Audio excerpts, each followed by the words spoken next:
Cha-chang. Hello, hello, good evening. Welcome to Hermitage. Welcome back to Hermitage, I should say. And also, thank you so much for the follow. Welcome. Oh my god. Start stream, immediately kick something over. This is fine. This is fine.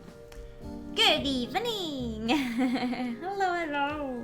How y'all doing? I hope you're good. Hello. Okay, so funny story. Funny story.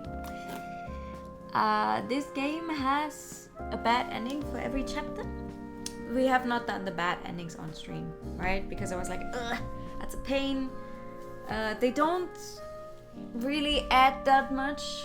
I've now unlocked the first 3. I went back through the game because I also didn't really save right before you're supposed to get them, so I had to skip through everything again. But they really don't add anything much. It's just like, okay, so you just get the deduction wrong 3 times, so you run out of lives, and then you say some shit that doesn't add up, and then the game continues, and then at some specific scenes it's just like, oh, you know, because you couldn't deduce the correct answer, you now die to the big thing. So like in the first game, if you did in the first chapter, if you did the silkworm thingy wrong, remember when she meets up with the friend at school and they talk it out? If you did it correctly, they talk it out and they come back to the building, and then you do the whole fight against the thing.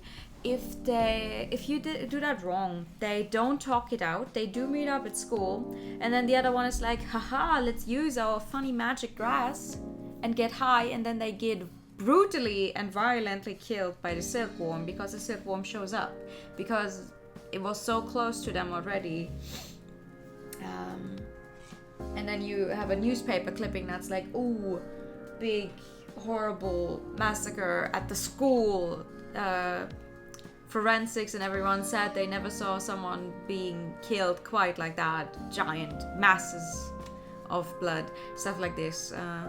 Second chapter is really short actually. If you fuck up the fight against the flying monster, you fall to your death. Basically, it's like if you fuck it up and you because you're on top of the thing and you stab it in the wrong place, it just throws you off. You fall to the ground, you die, boom. And in the third chapter with the water people thingy, you get found out. And the first time he's in the building, you get found out and killed. You get found out and killed. So that's that. That's the first 3 chapters, bad endings. But yeah, there's also one for the chapter where we're gonna continue now. There's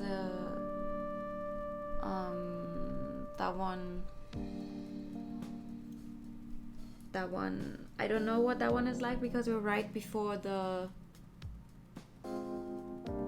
what's the word? I'm running out of words.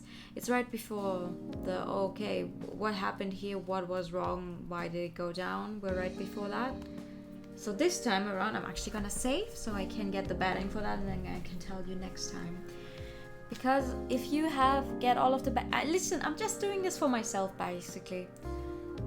Because if you have gotten all of the bad endings before you do the last few chapters, you immediately unlock everything.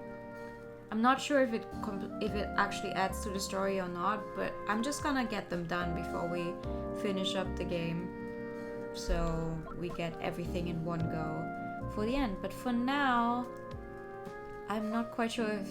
Did you make your own video? No, I did not. I came up with the design, but drawing and rigging was done by Hall, who I've linked down below. If you wanna check them out, they're really good. I just If only I remembered where I had saved last time. That would be great.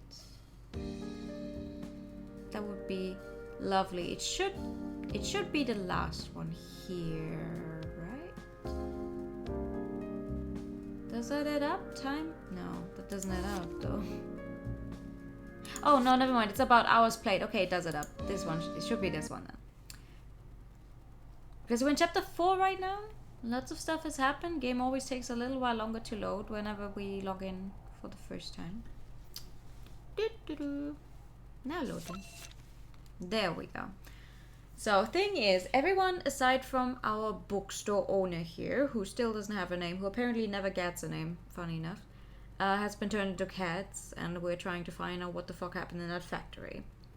So there's a bad ending if we, whatever's coming up next, if we deduce this wrong, but we're gonna deduce it correctly.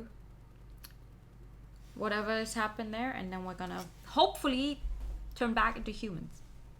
Huh? Is it just me or have there been way more stray cats than usual lately? We're lucky he's so careless when it comes to the store. It's so easy to climb in. As if he had anything worth stealing here. It's all just ancient, obscure stuff anyway. You're right, Nico. But what are we doing on the second floor? Wouldn't going to your room be easier? You really think that's a smart idea? Here's a hint. How far do you think I would go to make my room burglary-proof and keep unwanted visitors out? Now that you mention it, I don't doubt for a second that you're the type of person to hang up a bunch of swords behind the door and connect them to a tripwire. You strike me as someone who only enters her own room through the window. You're kidding, right? Sounds like some trashy agent novel. Yeah, obviously he's kidding, or he's even more stupid than I thought. How could he think I'd forget about the window? Did you seriously set up traps in your room? I mean, she has like, what, 3 separate computers in there? I would set up traps for my own room as well if I did that. Not to that extent, but close. Probably enough to scare the life out of whoever tries to enter. That's all I needed to hear. I want to set a single foot in there, ever.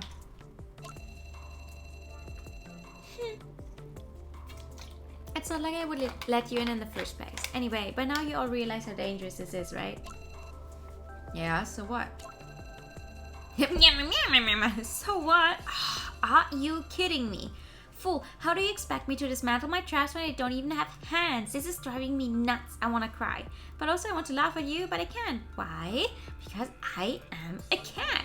And you want a posture check? Okay, thank you. Good posture. Good posture. Enough now. Any more noise and we'll have to fight off the store manager when he comes running. I sharpened my claws a little yesterday. I think I'll be fine.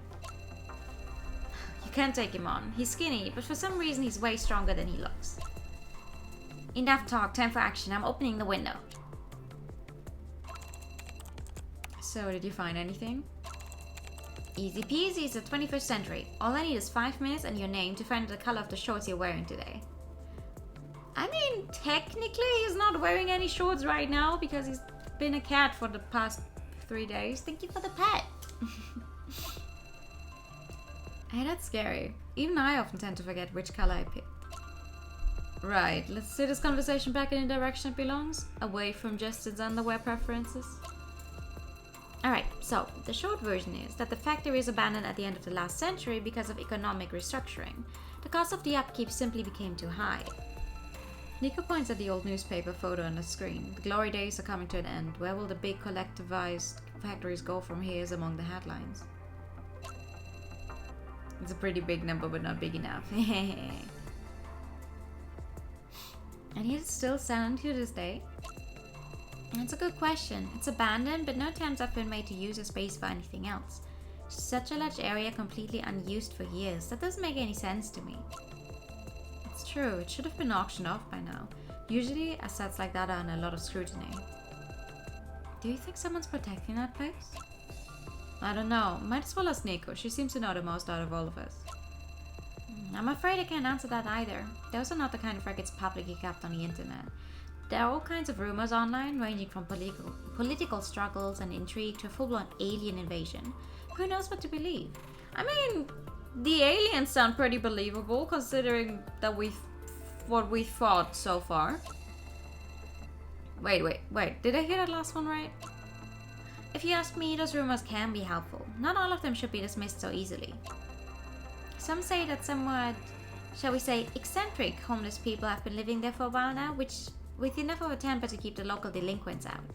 Others report having seen suspicious vans pull up at the factory regularly in the middle of the night up until recently. Another rumor is about the factory's connection to the child abduction case a few years ago. Back then, they caught the suspect close to the factory grounds. He had a blank expression, empty eyes, and slurred speech. The exact details of the case have never come to light, which is only further proof that there's something fishy about it. Child abduction? So were the children in the factory? The children were rescued. At least that's what the news reported at the time. That's a very bleak answer.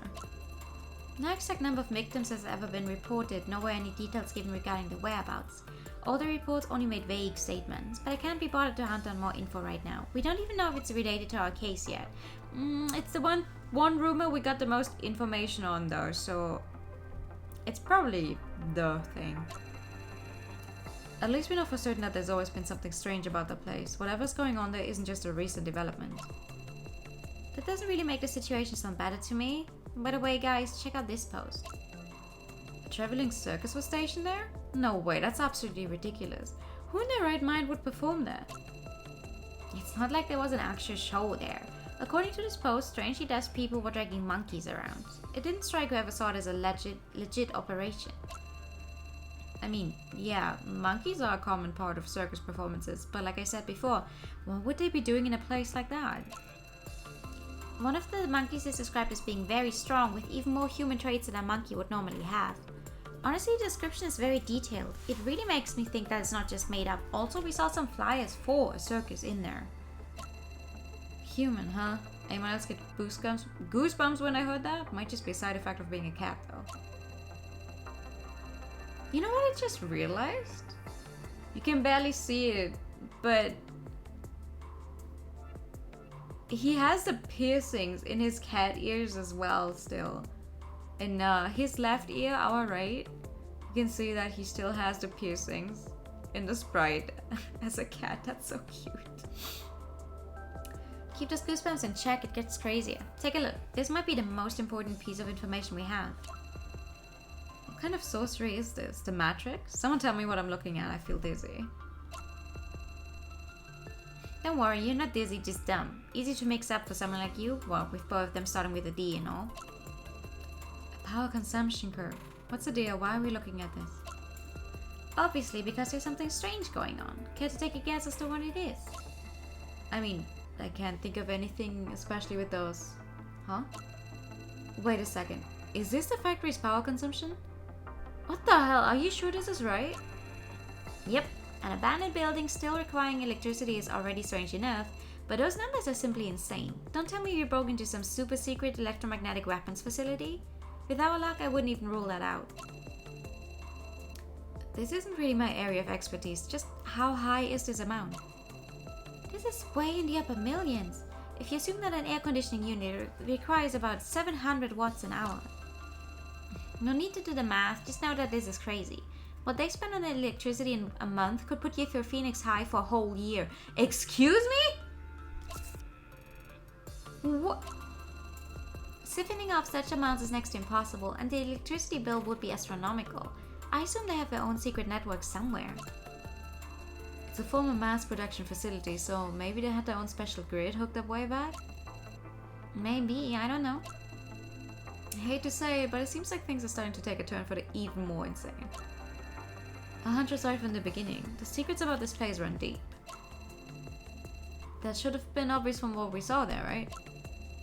So, do you think our bodies are really being kept there, or... It's the likeliest place. Niku can't resist the urge to bite her nails, but the taste of fur in her mouth stops at the last moment. It's a frustrating feeling. Anyway, I think I managed to come across some more evidence. Evidence? Of what? Of the fact that our current state is directly related to the factory. That's my theory, at least. But it's just a theory. A game theory. Oh, let's hear it. I think we all share the suspicion, but I still like to hear your reasons, especially if you have solid evidence. Wait, is this where I have to do stuff, or is this just something random? Because if it is where I have to do stuff, I would like a save here. I don't know if I would go that far, it's just something that made me think. Because... Haha! Oh! Nice. This is the best save I've had so far. If I want to get the bad end here, I can just go back to this. Nice. And this one.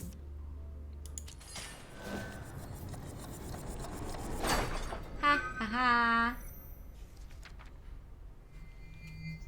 Spiritual replacement. Okay. Let's keep an open mind and try to figure out why we are what we are now. There are several possibilities. Number 1, we are actually cats and all the memories of our past are nothing more than illusions. Number 2, we were humans and have been turned into cats. There's nothing left of our human side. Number 3, we were turned into cats but our human bodies remain and we were merely transferred into cats' bodies. Number 4, we are still humans and simply under the illusion that we are cats. I'd say number 1 and 4 don't sound realistic. Apart from the moment where I fainted, I've kept all of my past memories just fine. I can't deny that I've indeed attained some cat-like traits. Those sleep habits are something else. Oh, that's such a cute sprite! Just look at Zach, he's barely changed at all. Even the size of his brain remains roughly the same. Hey, watch it. In short, the whole experience feels way too real. I highly doubt our imagination could play such tricks on us. This leaves us with only 2 possibilities. Where the hell are our old bodies? Where are we? Based on what we read in the factory, the agency has pretty much taken over the place, doing all sorts of experiments, causing all kinds of trouble. Those lab animals from the experiments are straight out of a horror movie. You mean the one that escaped? People back then didn't dare to question anything. Even those notices didn't stop them from working there as if it were all perfectly normal. Good evening! Thank you for coming by! Those handwritten notes we found were obviously put up in a hurry. You can tell whoever did it must have been really scared. What it ultimately tells us is that they were holding animals with human traits there. All the employees had to keep that a secret. That sounds like our current predicament, but it still doesn't answer whether your second or third theory is true, does it? Have you already forgotten what we came here for in the first place? The missing pets. I see what you're getting at. Some people have managed to recover their pets. All of them reported something being wrong with them, so those cats and dogs must have been around for a while. So the owners unwittingly got dragged into this? Yes, that seems to be the case. I bet our owner is out there looking for us with tears running down his face. Sounds horrible. I wouldn't wish that on anyone. Let's go. Let us fix this mess. I'm tired of sleeping on the side of the road in constant fear. It would be great to have Scarlett's help right now. And risk getting cuddled to hell and back? You can do that if you want, but count me out. Stop whining. I'll see what I can do. Meanwhile, you guys can go and find a place to rest. Nico glances out the window. The sun has all but vanished and even the last few birds have stopped chirping by now. The store manager will return soon. You should be careful. After the way I kicked his ass yesterday, I doubt the store manager will be too pleased to see us again. It's not your fault, so don't blame yourself. Anyway, we can't let this go. Let's proceed as planned and investigate further tomorrow. Now that we know how shady that place's background is, we have all the more reason to keep digging. Yeah, sounds good. How many times have we been here now? The question makes Nico feel like they're walking right back into a recurring bad dream. The last 2 days have made a few things clear, some of which were oddly unexpected. However, Nico can't help but feel that for every answer they find, 2 more questions pop up. The mysteries just keep coming. Drifting thoughts won't do her any good at this point. She can't afford to let her mind wander, not right now. At the factory, danger can lurk around any corner, so she needs to have razor-sharp focus. Following Nico's cautious pace, the group steps into the abandoned factory once again. However, things seem a little different today. Hey, what's this all about? 2 large, imposing dogs stand guard in the room. They don't attempt to hide themselves, opting instead to stand proud as if to assert their dominance over the room and mark it as their domain. So they found out. Do you think it has anything to do with that man we saw yesterday? Who knows? If that's the case, he's being overly cautious even though he didn't even spot us. Can you think of another way for us to get inside? We could try circling around the building, although I don't know if yet another detour is the smartest choice. Let's not think about it too much, let's just do it. I think I have an idea that could work, but... That's pretty bold. I wouldn't have expected something like this from you. I'm sorry, but I don't think I can make that jump. That's okay, we'll be fine as long as we all work together. Just give it your all. Time to man up. Okay, then let's proceed as planned. Right, we've got this. What are we doing? Hello? Ah! Hey dummy, watch this! And you idiot, take a good look at this!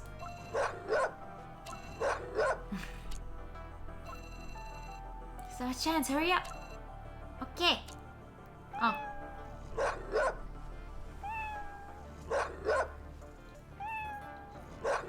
But that is fascinating. I feel sorry about the other two though. Ooh. What a pain in the ass this guy is. Hurry up, jump. Ooh. Ready? 3, 2, 1. Jumping. Cecile leaps up to aid Nico in the attempt to hit the switch. Brightness returns to the room once more, and with it the sound of anguish barking in the distance. The barking only lasts a few seconds, then subsides. Let's go back and take a look. Oh no, you grilled them. Are you guys okay? 5 seconds later, things would have ended badly. That was a close call. Lucky for us, those big guys can't jump all that well. Good. The only question that remains is how to get you two down from up there.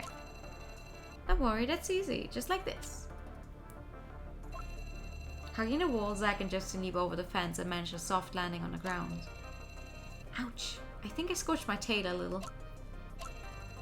By the way, check this out. I found a key up there. No idea what it's from though. Maybe it's a key for the locker next door.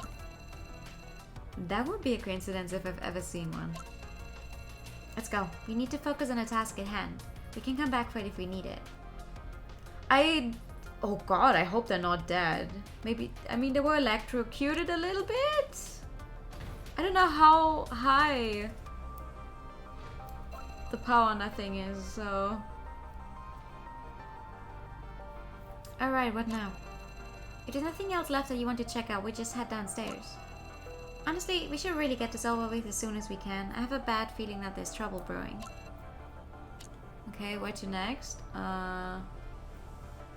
I would like to see if that's actually the locker thing though. Okay, so...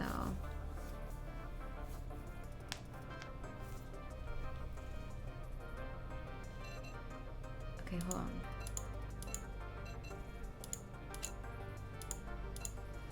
We have never checked out this notice. Let's see what it says. Warning, access to this floor is strictly prohibited. All employees are requested to evacuate by May 25th at the latest. Trespassers will face severe punishment. Oh, okay. Are the dogs here or are the dogs just gone now? The electric current running through the fence is gone. We can get past it now. Ah. Good evening! How are you doing, Nana? I'd better hold on to this key.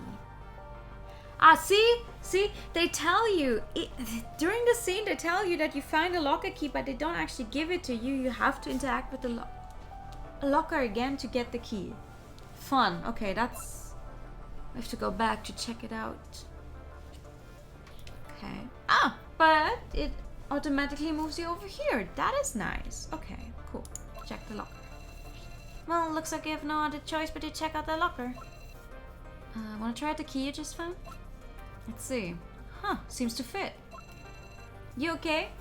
That's nice. I'm also good. I woke up with a cramp in my leg earlier today. And now when I try to sit cross-legged it hurts, but other than that I'm okay.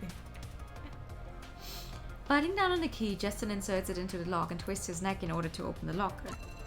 There's a tattered old book of notes inside the locker. The structure and origin of time is written on it in crooked letters. Looks like even a blind cat finds a mouse every now and then, huh? I wouldn't describe myself like that, but I guess we did stumble upon something important here. A solid team effort. We can't take the book with us at the moment. Let's come back for it once we're back in our human bodies. Let's hope we get that chance. Oh, come on. Okay, I would like to... Oh, I can't move ease. Up and get back over again and then move all the way down through the third room. And then I would like to open this door. Closer look at this door reveals that it has its own separate power supply. The door is still closed even though we pulled the switch. Which password should they enter? Oh my god. Wait, I wrote this down. 4368. I wrote this down last time because I was smart. I don't remember where we found it, but we found it last time and I wrote it down. Bingo. Okay, let's hope the weird guy doesn't show up. Hey, hey, hey. I'm a little scared because, you know, it's dark. I'm a little scared we're just gonna have a fucking person standing in front of us. Hello! Finally. With renewed vigor and a sense of courage, they venture into the depths of an unknown hallway. It's dark, the only source of light being the greenish-white hue of the emergency lights. Old newspapers are plastered across the walls, along with some graffiti. All of it is somewhat obscured by the dark. The room seems to have been repurposed, and somebody definitely did their best to spruce up the place. But judging from the age of the newspapers, it seems to have been a long time ago. As the light at the end of the hallway draws closer, the tension slowly reaches new heights. All of them are nervous, rightfully so. Oh my god! What is that? What they see in front of them in combination with their pre-existing suspicions paralyzes them on the spot. The entire floor is the classic layout of a circus. A cage-like structure takes up the center stage. Its iron frame and the central platform are both in shambles. The iron pillars on the platform reach all the way up to the ceiling. The middle section of the pillars is covered in a protective layer made of leather. Huge iron chains are dangling from above, emitting metallic loud sounds. Structures such as this one are usually designed in a way that makes them easy to disassemble for travel purposes. The design of this place, however, seems utterly different. The leftover equipment and cluttered tables and chairs have been moved from their original location, silently telling the story of the people who must have performed here in the past. Upon closer inspection, the structure of the auditorium seems very impractical. Everything is simply bizarre and out of place. The unsettling design alone is enough to creep out the cats. But what really stops them in their tracks is what's going on inside. They're people. Lots of them. All of them are covered in wounds and scratches of varying sizes. Old and recent whip marks cover their bodies. Their eyes have all but lost their spark, as if they were already at death's doorstep. Their facial expressions are eerily distorted, their eyes squeezed together, their smiles contorted. They are not in control of themselves. They're panting, out of breath from dodging things that are being thrown at them by the audience. They're tumbling and staggering around while shadowy figures are wielding what appear to be whips. Looking at their sadistic grimaces and upturned mouth, it is obvious that they don't care if they actually hurt the target or not. Whatever circus this is supposed to be, the performance is terrible to watch. The hell are we? What the fuck? That's just sick. Zack quietly mumbles to himself and rubs his paws together. This is the type of injustice he cannot just watch while sitting idly by. Zack, wait! Now's not the right time. Control yourself. You expect me to just sit back and do nothing? No, of course not. It's just... Listen to her, Zack. We can't do anything right now. Hey, don't you guys have a heart? Can't you see those people are suffering? I know, Zack, but... But what, huh? What is your excuse? There's more to it. Calm down and I'll show you. Justin points with his paw. The others squint and watch. There's something seriously twisted going on here. The movements of both the people with the whips, as well as those of the ones being hit, seem stiff and awkward. The whips often get stuck in the clutter and debris, and many of the people wielding them are hitting themselves by accident. Thrown objects often miss their target, landing on a dirty, cluttered ground instead. The people serving as animals aren't moving around normally either. The way they stiffly try to dodge and roll around helplessly on the ground makes it seem as if they are moving in slow motion. Both parties are sustaining more injuries by the second, further amplified by the absolute disregard for their own physical well-being. I see. Not a soul in this place is normal. The perpetrators and the victims are in the exact same situation. Those people, what the hell happened to them? The only positive thing I can think of right now is that this could mean that our bodies are still intact and alive, probably jumping around somewhere. You mean this kind of jumping around? Please don't tell me that's true. What do we do now? Some of the people are clapping their hands and cheering, probably solely because of the fact that they're not the ones being beaten. Let's not get too close, we should keep our distance. There's a side path we can use. Let's ignore them for now and move on. The door on the other side of the circus is still open. A blurry, stained sign is barely hanging onto the wall. There must be at least a dozen of them in there. Those bastards. Once I have my body back, I'll kick their asses. Them? They already have it bad enough, don't you think? Well, yeah, I guess, but somebody has to pay. We have no idea who's pulling the strings, let alone what they look like. Let's not get ahead of ourselves. Not only that, it is also next to impossible to save someone when their body is not their own. Nico's well aware of that, but she's plagued by enough worries as is, which is why she lets Justin do the talking. With Justin leading them, the cats move ahead, staying in the shadows and out of sight. The people playing the roles of animals in this twisted performance start to catch on to a new scent. Some of them ignore it altogether, others start screaming as loud as they can. Their trainers don't care at all. Some of them crack their whips even harder, much angrier than before. All of this is insane. They successfully managed to disappear through the door, leaving no trace that they were ever there. The agonized screams and the cracking of whips continue without interruption. Ah! Why haven't you come back yet? You could at least call me when you get the chance. Alright, just keep making me wait. I managed to find the info you asked me about yesterday. It took longer because my source kept stalling. I only just received the reply. You have to read the email for more details, but I guess you're still in the shop. What's the matter? I'm on my way to a meeting right now. We'll talk afterwards. Did I even contact her yesterday? Oh, forget it. It doesn't matter now. Time to take a closer look at this. Ah, Nico probably did. Mailbox, Scarlet, Ladies News. Oh, sure enough, here it is. Notice about the emergency meeting regarding the permanent suspension of all activities at the number 11 TV factory. Notice about an emergency meeting regarding the establishment of a hidden isolation zone around the number 11 factory. Notice about the secret follow-up project at the number 11 TV factory. Employee replacement, re-employment program research. Invitation of linguistic experts from the Academy of Sciences. What's all this? Notice about the research meeting and the adjustment of the special confidentiality clauses of the number 11 TV factory. Wait a second, it says this is sponsored by the Security Bureau? What am I looking at here? Oh, that's a bunch of TVs. What the hell is this? The exit they take doesn't lead them directly to another room. It turns and bends in strange ways and leads straight down instead. They're caught off guard, as the architecture doesn't make much sense, though what they see unfolding before them after passing through this weird hallway is what really catches their attention. Cables and wires on the floor make it look like yet another workshop in which TVs were once produced. The equipment, however, is gone, and the boxes with unknown contents are stacked up along the edges of the room. Hi, good evening! How you doing? There are no lights on the ceiling. The only source of light is a large machine. The white shine of many screens illuminates the room, all of them displaying grainy, flickering static. I do not like the cocoon shapes that are hanging from above. Not a fan. Justin doesn't understand what the strange images flickering on the screens could possibly mean. They keep changing between white and black noise, only flashing a little bit from time to time. Whenever an image flashes, the whole machine makes a buzzing sound, which is pure torture to the cat's ears.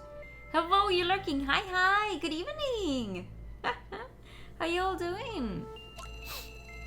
Countless cables are hanging between a strange machine and the wall, turning the whole room into a net of twisted wires.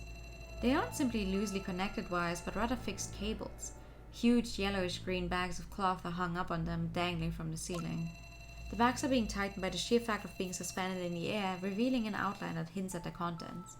Although he would prefer not to think this way, the first thing that comes to mind is that it really does look as if human bodies have been wrapped and strung up in these bags. But things are about to get even worse. The machine is the only thing that works in this factory. It is clearly something more than just a bunch of TVs stacked on top of each other. A mere glance at it is enough to fry Justin's poor small cat brain. His mind is blown. The reason for that is simple. They are right there. Confronting his own self is enough to make his fragile mind crumble to pieces. Yeah? You got Raina walking home, not the cupcakes you bought a bit then? Oh no. Okay, that does sound horrible. Oh no, I wish I had some cupcakes. I would even take the damn cupcakes. Cupcakes sound great. But you're very good. I'm also good. I am massively enjoying my time here in this game. Something weird is happening, but we love weird. We love weird here. All of a sudden, he can no longer understand what his friends are saying. The words are nothing more than a tumble of sounds that he can't decipher. Meow meow meow. Is that supposed to be cat speech? Is that really talking? Why don't you talk like normal people? Wait, what am I talking about? How's this possible? Who am I? What are they? Why am I a cat? Why am I not a cat? And since when do cats...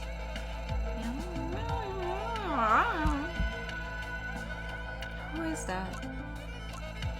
Cat's full attention is instantly focused on a mysterious fifth voice. Although many living things are roaming this building, this is the first time they hear a human voice. You're chilling in Seoul? Nice! I've been chilling at home. I've been chilling at home doing nothing much. Who is that? The words are reassuring and concerning at the same time. Oh my god, why is it so loud? Why is this game so loud? Zack is the first to regain his composure. Intrigued, he takes a step forward in order to investigate the source of the voice.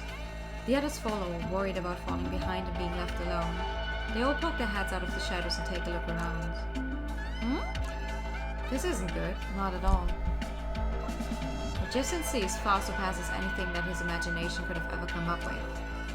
Its long hair is the only thing that doesn't instantly conjure up a feeling of disgust. Its mouth protrudes and its nose and eyes are obscured by shadow. Although its facial features are similar to others commonly found in nature, the combination of it all looks almost abstract. None of it makes sense. What's this? Did we step into a Full Metal Alchemist? Is that what this is? You cannot tell me. Like, come on, this is just straight up Full Metal Alchemist in here. Thank you so much for the sub. Happy September. Thank you. 5 months already. Oh, you're close to a new badge actually. I think next one starts at 6. It's cool and so nice. If I knew someone who spoke Korean enough, or if I was able to speak Korean, I think I would try to get there as well. I try to not, I don't feel comfortable going somewhere where I don't speak at least a little bit of the language, so I can understand what is going on. I do not want to go and visit places where I can't speak the language. I don't want to be stuck there, not understanding a single thing. You don't speak a single word, that's fair. Just go. Money is also a thing, but money is also a thing. Its body slightly hunched over, crouched down while all its limbs touched the ground. Its appearance doesn't differ all that much from that of a wild dog, yet still the structure of its hind legs and its claws are different from any ordinary animal. Thick fur covers its body. Sharp and thick nails scrape the floor extending from its palms. The sound is highly unpleasant, resembling a meat hoof being dragged across the hard ground. Do you ever feel hollow, like there's a black hole in your chest just causing pain? I mean, sometimes I have trouble breathing where it feels like that, yeah. Oftentimes when I was lying down for a while, I would just have this weird hollow feeling in my chest, yeah. But I cannot tell you what it is, and it's never really bothered me that much, but sometimes just like, oh, why is breathing so hard? I've never actually seen Full Metal Alchemist or read it, so I don't actually know the full extent, but I know little girls and dogs don't really go together. Nothing fits together. It's a wildly mixed and matched appearance that doesn't make any sense, no matter which way you look at it. Cecile stares at his eyes and tries to retreat, doing her best to move away, despite Justin's and Nico's pushing and shoving behind her. Who is this? All it does is mumble the question again while staring at the entrance. Hey, just what is this? I don't know. It's not like any animal I know. Hey, keep it together. You have to stay calm. Hey. This is the worst possible scenario. Even Justin can't help but be affected by the overwhelming sensation of fear. Sure, this isn't the first time they're facing a strange creature, but getting used to it is nothing more than a pipe dream. It will never feel normal, and the frail human mind is unable to get used to abnormal situations like this. I wish the song in the background would stop! It's so grating on the ears. It's like, oh, big, scary, but it's just...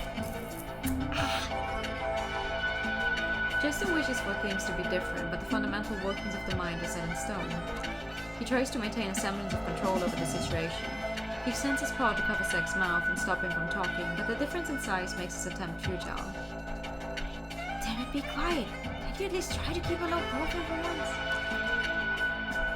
What did you just say? Damn it, why us? We need more time to think. What is this? What the hell is this? Scarlet, anyone? Help? Uh-oh. Justin can barely... Oh, it's so big! I thought the sprite was just like, they, zoomed in on the sprite because they didn't bother to give it a full body sprite, but it's so big! Meowdy! Hi, room. Justin can barely react. He doesn't know why Nico has started screaming, but something is sweeping towards them, fast enough so that all he can make out is its outlines. It reaches them before Nico has finished screaming. At this critical moment, Justin instinctively steps in front of Cecile and Nico to protect them. His back is arched, though that is in large part due to his feline instincts. He knows deep down that his posture will make no difference whatsoever. And thank you for the short everything. The difference in size is enormous, like a fully grown lion towering over a newborn cub. Its strong arms are big enough to simply squash a cat. The creature lowers its head, staring at the cats who are still in shock and frozen in place in a now useless hiding spot. One by one, it observes them from head to toe, coming so close they can feel its steamy breath. And then it speaks. Woof. Meow. Where is Mommy? Justin can't believe his ears. Why would it say that? What is the meaning of this? It's not as if he wasn't prepared for things to take a strange turn, especially in light of the fact that being turned into a cat is already more than bizarre enough to begin with. Still, this is different from what he anticipated. He gulps and musters up all his courage to keep standing on all fours, ready to drag his friends to safety. Listen closely. I'm going to count to 3, then we're gonna make a run for it. Got it? 3, 2, 1. You're gonna count to 3 and then you count down from 3. I hate this. Wait, is that blue? Nico's question visibly shakes the creature. It pulls back for a second and opens its eyes wide. Then it moves its head down toward the cats again. This time it leads with its nose, a careful, gentle movement. Its strange voice sounds pained and filled with grief. Though Justin can't understand all the emotions behind it, it is clear to him that there is no sign of hostility there. It carefully extends one of its front paws and slowly inches closer towards Nico. Nico's ears wiggle and she starts to initiate a peaceful and gentle gesture in return. The two animals are about to connect on an emotional level without a single word. Who's there? This is the second human voice they heard today. Confused whimpering!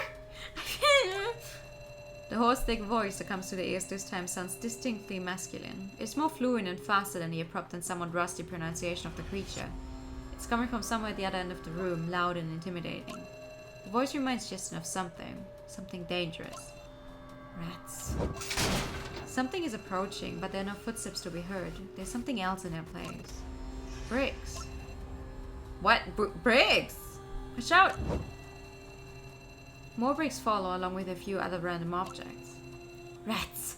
Rats, get out of here! Rats, get out of here! A barrage of clutter and debris flies towards the cats. No, don't want to. The long-haired creature twists and turns its body to shield the helpless cats from the onslaught.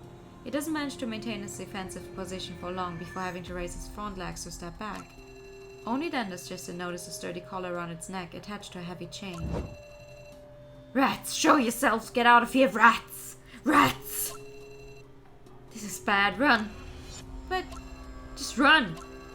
They all scamper towards the door. None of them dare to turn around, but with their chaotic sounds still raging behind them.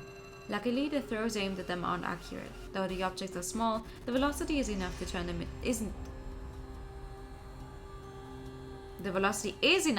into deadly projectiles that would be lethal to a cat upon impact. Rats! Rats! Weird rats! Why is this happening? Justin's thoughts are going berserk, but somehow that's the only question on his stressed mind right now. Although the situation is hard for him, someone else is much worse off than him. Nico! Only now does Justin realize Nico has fallen behind somehow.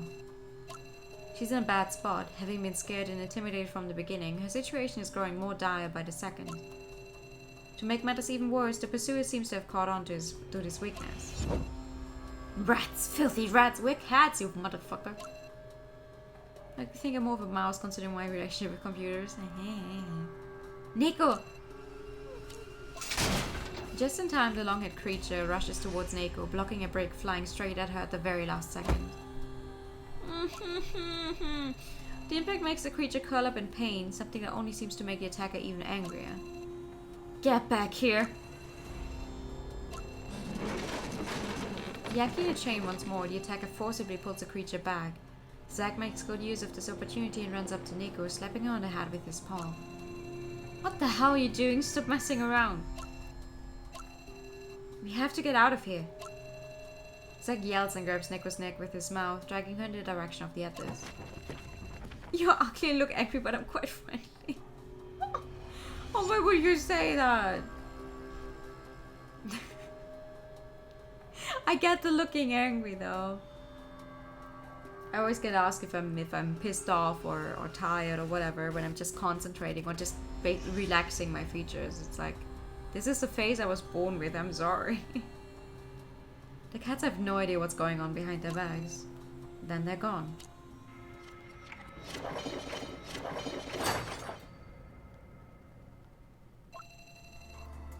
That guy, it's definitely him. You're more of a rat considering I'm a rat.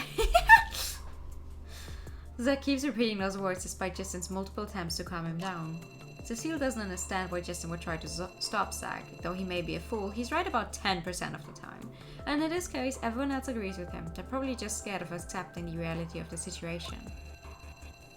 Save your strength, Zack. There's no use thinking about it too much right now.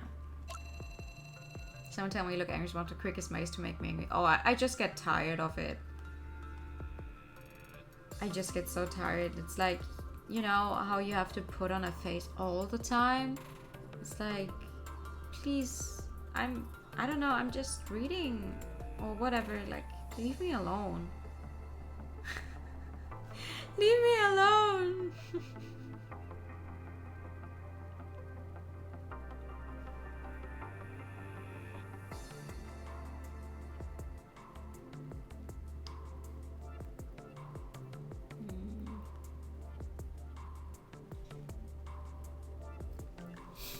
Thinking? Who said anything about thinking? I'm freaking out. Never mind, forget I said anything. There's no way this is going to end well. Even as a cat, the hopelessness on Justin's face is clear as day. Thank you for the pet. Cecile can understand how Justin must feel. After all they've seen, who knows how many more victims there are. How their own bodies are being treated right at this very moment. Then there's that bizarre machine and the creature. What could a small cat possibly do to change the situation?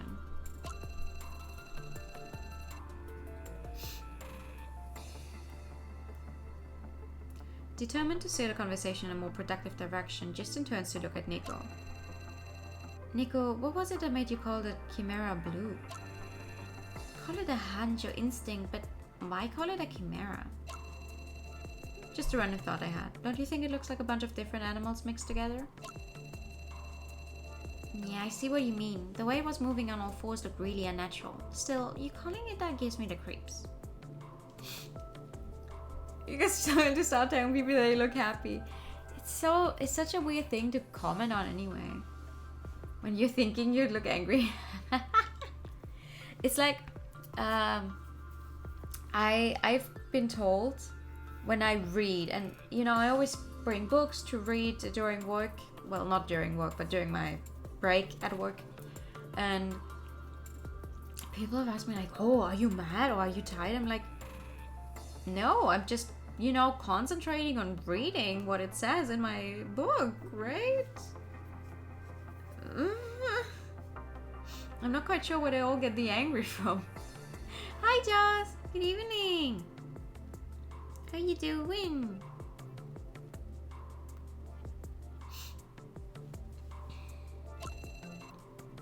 Guys, what's a chimera? Oh, for real? I know you don't read, but don't you at least play video games? It's a creature from ancient mythology. Its body is a combination of a lion, a goat, and a serpent. Obviously, that isn't the case with the thing we saw. I was just making an analogy. You can read, but the people commenting can read the mood. Yeah! Cool. Thanks for the lesson, nerd. Well, can't say I've ever seen an animal that strange before. Anyway, to get back to your question, I only got the idea of calling out to it because it showed a reaction to our meows. This is actually FMA for report.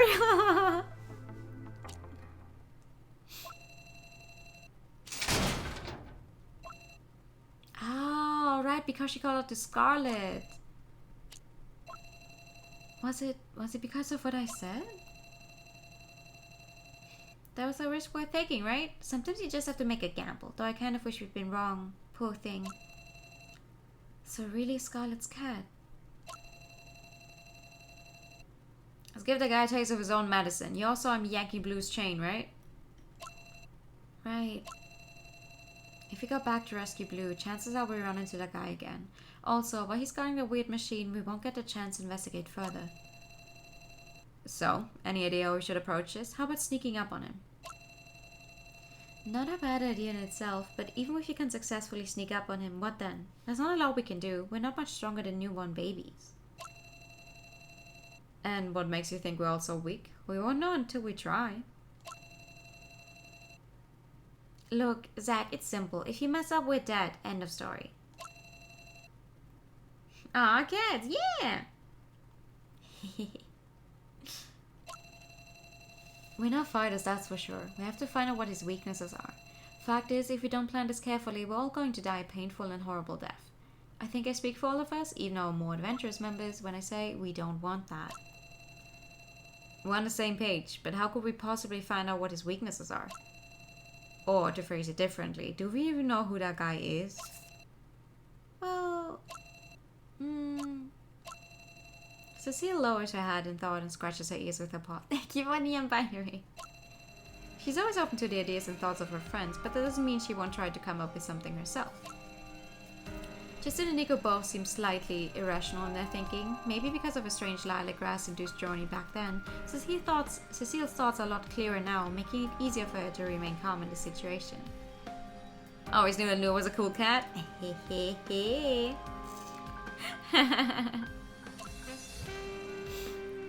Let's see, I think we must have seen something somewhere. This time it is up to Cecile to provide the answers. Oh, okay. Well, we have the weird guardian guy. We have the circus posters, where they mentioned a guy, and we have the weird machine he's guarding. So...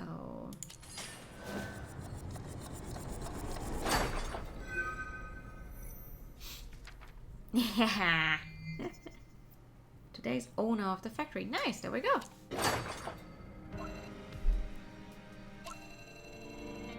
What if it's just a victim too? I'm sorry, what did you say? I mean, you remember the circus poster Justin found, right? On top of that, Nico found some rumors about child abduction in a strange circus, and all that leads back to that place. I'm still unsure about the child abduction thing, but we've all seen the circus part with our own eyes, that much is true. Damn right we saw it. I'll be the first to admit it's not a performance I could sit through again. What bothers me the most is what we found written on the back of the poster. It mentioned an accident prior to us being locked inside. Someone let his people nearly starve to death on purpose, taking them away one after the other. We didn't see anybody in the room, which means the person who wrote on the back of the poster got taken away too. Or they, well, cats open your notebook and drag me clues to where they go. No, I think the notebook is just, I mean, where would they keep the notebooks on their bodies? Though, Nico used the computer in cat form earlier, so... Granted, the writing on the poster only gave us limited information, but think about it. We've probably seen anything that had been written down with our own eyes already.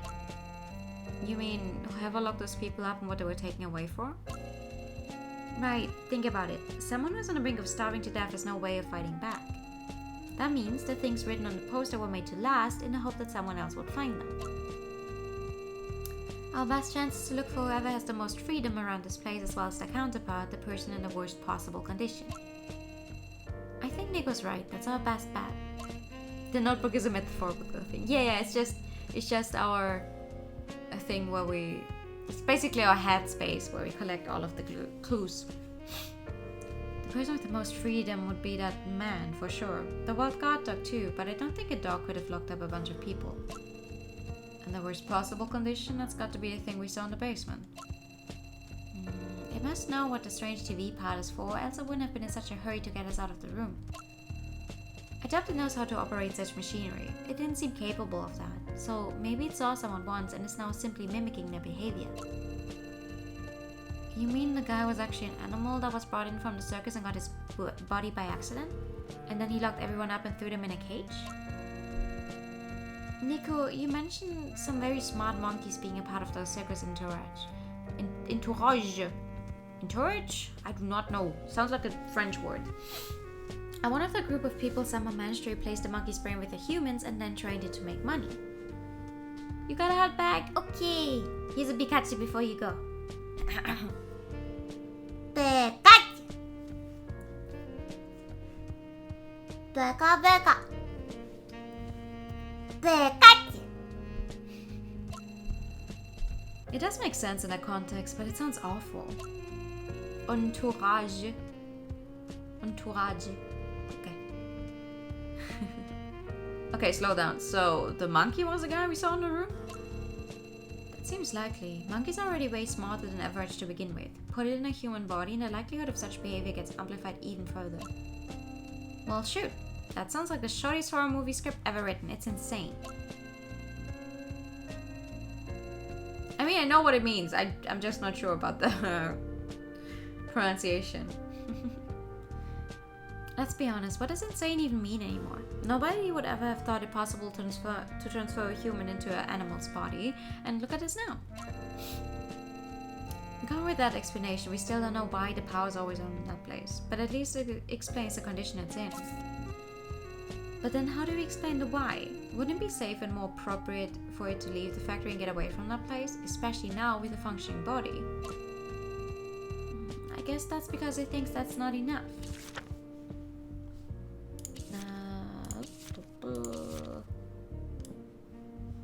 This one, and this one, and this one.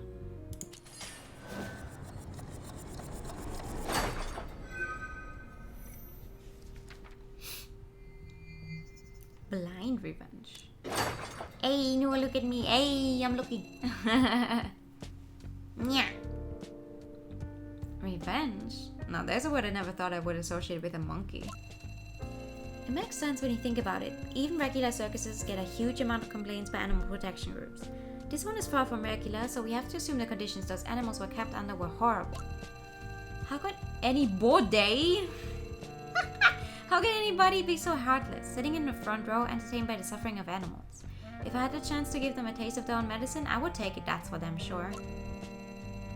Forced transferable therianthropy, huh? You're among friends here, not in an interview with a science journal. But they probably didn't know exactly how it all worked. They'd only thought of copying everything they did to themselves as well. And we can all see how that ended. That was the fact that we're simply put in the circus cage. That would clear up who and what the replacement animals actually are. The idea was to make the persecutors suffer the same way they did, yet in the end it led to the suffering of innocent animals. A twisted sort of irony, isn't it? Those dogs we encountered, do you think we should try talking to them again? To be honest, I don't think that's going to work. We're cats. We don't even speak, let alone understand their language. We know now that he's just an animal at heart. We can outsmart him and win if we all work together. Zack stomps on the floor to show his determination. If working together isn't enough, we can add other ways of attack into the mix. You remember those places upstairs where the electricity is on, right? Let's split up and use that to our advantage. We can weaponize the electricity. Electrocution. You can be pretty heartless sometimes.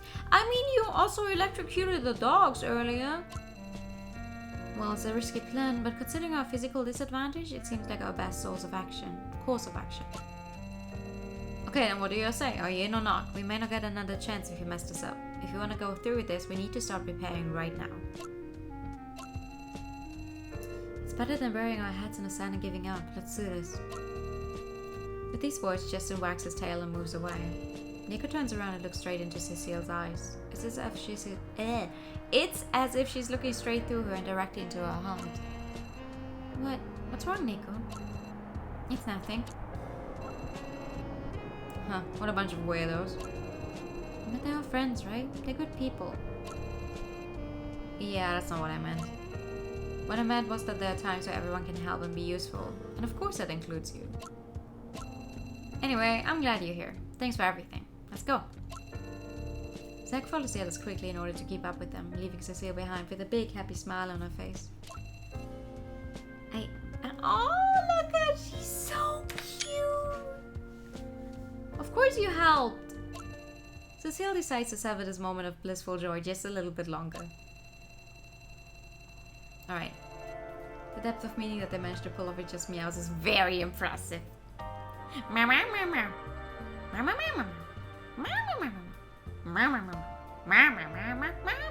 I mean, you know, I could be mean here and just read only the meows and not the actual text. But I'm not gonna do that. They all eventually return to the factory's first floor. Nico and Cecile opt for a different path, heading off somewhere else.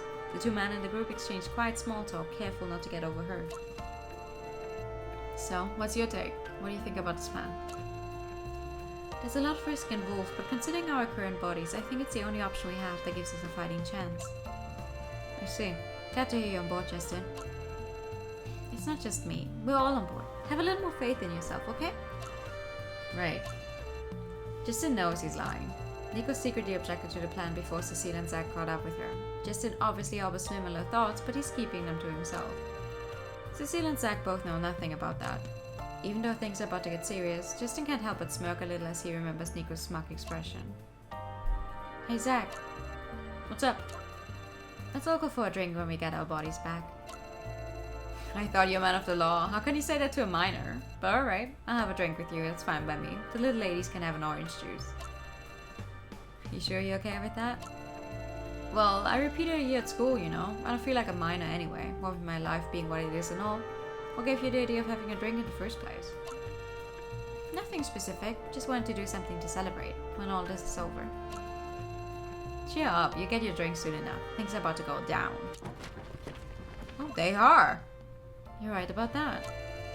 Justin slowly clasps his paws. As a matter of fact, looks like the show's already started. Oh boy. Throwing a metal locker is incredibly difficult. He feels as if every single one of his muscle fibers is being torn apart. It's already a difficult enough task for someone in a healthy condition, and 100-fold so for a massively malnourished body on the brink of starvation. The food they left behind was limited, and most of it has long since expired. The pain in his stomach has intensified to an unbearable degree. The thrill of revenge drives him, but there's always a price to pay. Just like his former master, he knows no mercy. Targ is a lot more agile than anticipated, more so than the other stray cats so far. With his stamina and endurance continually getting worse, he started compensating for that by laying out more traps all over the building. Humans are just troublesome creatures. He has been watching and learning for 3 years, and still he can't help but admit that his skills and intelligence are far from theirs. But none of that matters now. Now all of this is his territory. He leaves and tries to drive the pesky little cat in the direction he wants it to go. He succeeds, and the screaming cat flicks its tail as it realizes there's no way to escape.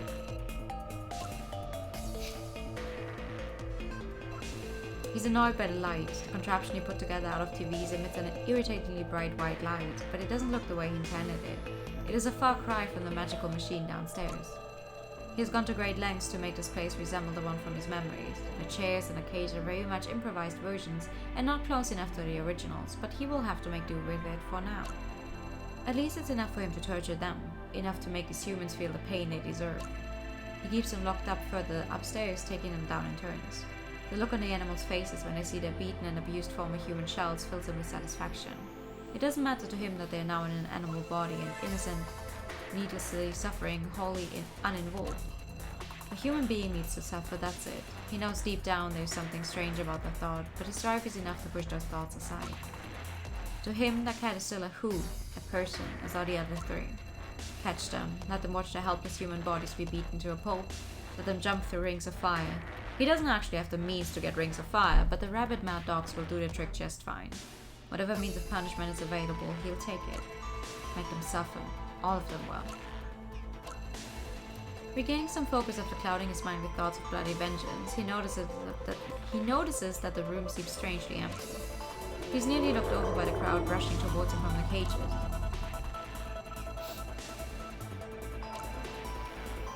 Wait, so in the human bodies are the animals. The stray, or like the animals the stray animals. And in the stray animal bodies are the humans. And he's keeping the human bodies locked up here, but in the human bodies there's only animals who are not actually able to speak. He roars and shouts, screaming orders that all fall on deaf ears.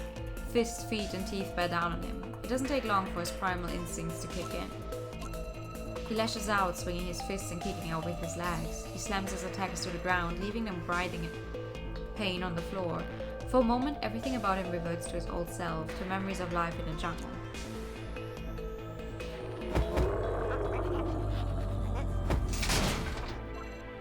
A punch. A kick. Another punch. A kick to the head follows. This is going to hurt. It doesn't matter. Pay them back for everything they did. A bite. That can't go unpunished. It should be enough. Chaos ends, though, because of the adrenaline, there's no telling how long the fight actually took. He feels pain in his heaving chest. A couple of hard blows directly hit his ribs, making it hard to breathe. His eyes are bruised and swollen, and something about his nose feels off. At least there's no blood coming from his nose yet, though he wouldn't be surprised if the bleeding started any minute now. Those cats have to pay for what they've done. He breathes heavily as he stomps through his circus and makes his way upstairs in just a few big, angry steps. Oh, he knows how to say die! He shouldn't have moved so hastily. It's the same trap that he designed from memory and hooked up to the electricity himself, a feat he is proud of to this day, and a trap that has proven useful more than once. However, he isn't the one who placed the trap right here at the entrance. Humans, such a troublesome species. The feeling of numbness that he still fears to this day has suddenly returned to haunt him. His blood is boiling, quite literally so. The stench of scorching coming from his body is growing ever stronger. He can't help but think that in his old body, the stench would have been even worse, since his current one is covered in a lot less hair. The pain is nearly bad enough to render him unconscious. His heartbeat is becoming more irregular, and he's sweating profusely. Close to blacking out, he can see a light approaching him. Though his mind is not the sharpest, even he can tell that something is seriously wrong. He reaches out with trembling hands to unlock the dull bite of the mechanism he built himself.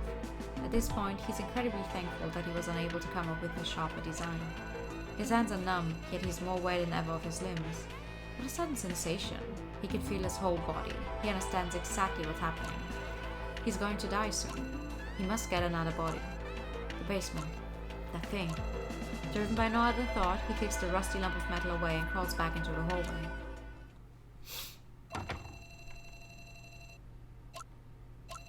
In about 20 seconds, the man who was nearly burnt to a crisp manages to retreat back into the room. Justin can't help but wonder just how strong his will to live must be to pull that off. Justin's worries regarding the plan were never about the actual effectiveness of the trap, but more so about whether the opponent would actually fall for it. If you don't have enough power as a cat, why not use something specifically designed for humans? Use the trap you have personally had the misfortune of experiencing against the opponent. Justin's job was to help Zack carry the trap and connect it to the power supply.